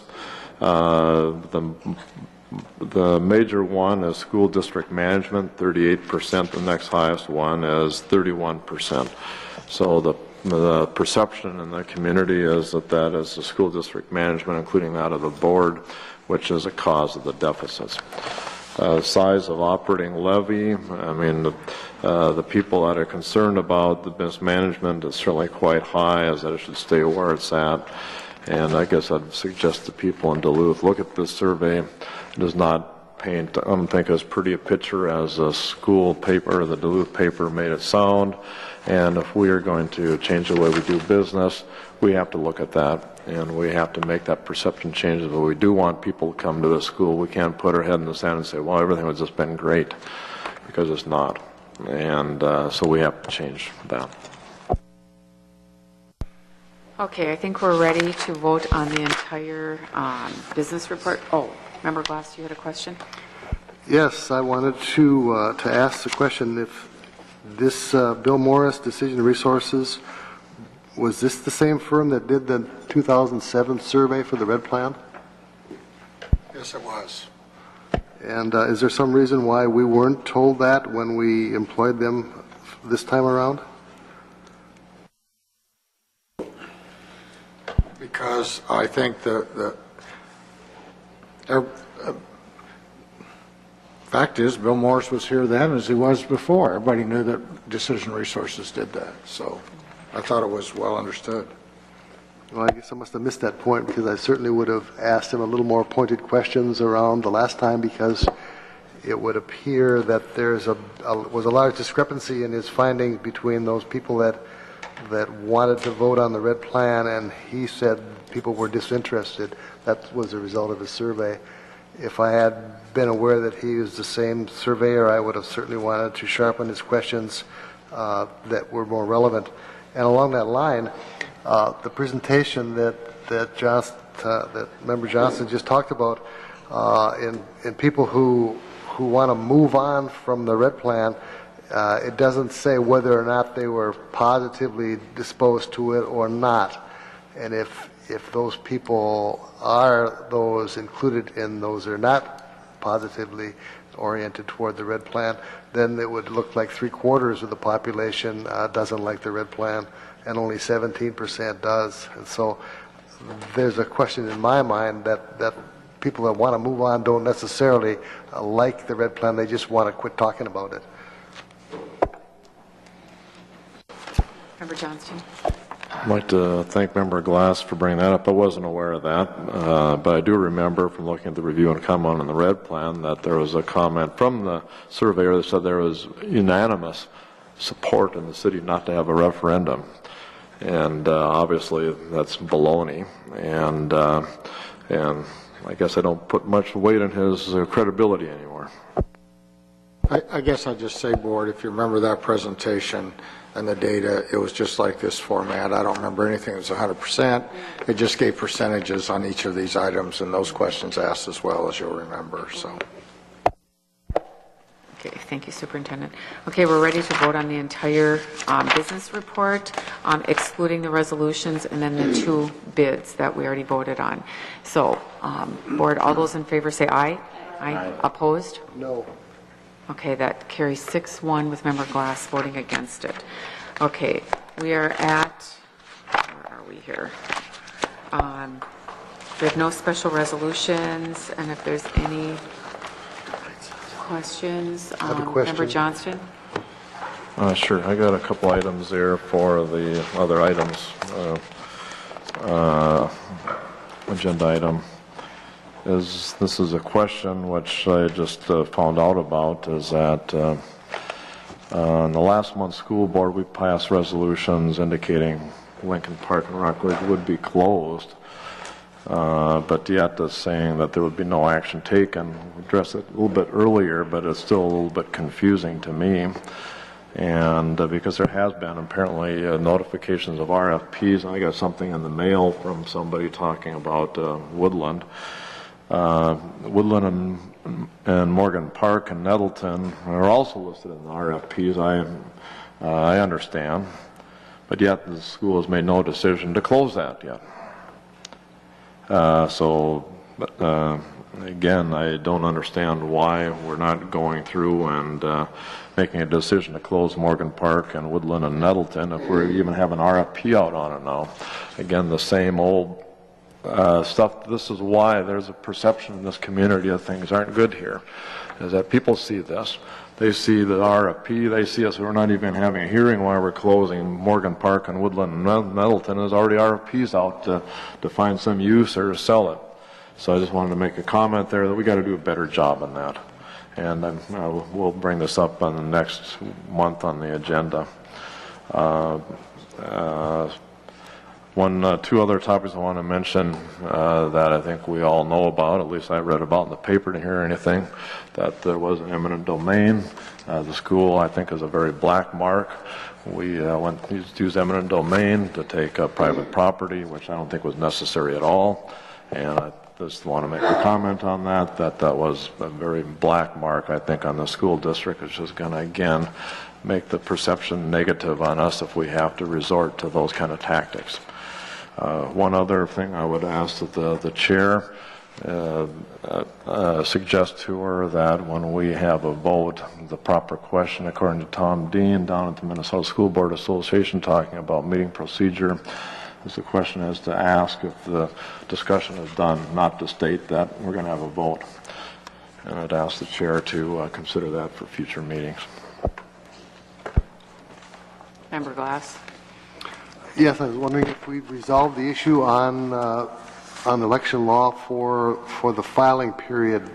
This notice we got from the Minnesota School Board Association is inconsistent with something published in the Duluth News Tribune on when is the filing date for the school board positions. Have we resolved that yet? When do you know that? We are not holding our elections on the same date that those dates are referred to. The city of Duluth is holding their primary election in September rather than August, and so those dates don't change. So this is irrelevant, and what was in the paper is correct? Correct. Okay, thank you. What is the dates on that? Could you tell us again then? What is the final dates for filing and whatnot? I don't know off the top of my head. July. Yeah. Member Grover? Opening is July 5th, closes July 19th, I'm quite certain. Okay, thank you. Okay, and one last thing before we adjourn. I just want to, again, recognize Dr. Dixon for everything he's done. And honestly, I wish we could have done that decision resources survey a week or so ago, because I really feel after being in the graduation at Denfeld and everyone got to see the new big open space, I think a lot of people, I had people come up to me and comment how excited they were to see this. It was incredible. There's a lot of excitement throughout our district as people are getting to see the buildings done. So I know when this survey's done after that, boy, it's pretty exciting to see what we have accomplished, Dr. Dixon. So thank you very much. Thank you. You've done a great job. And we are going to adjourn. Great.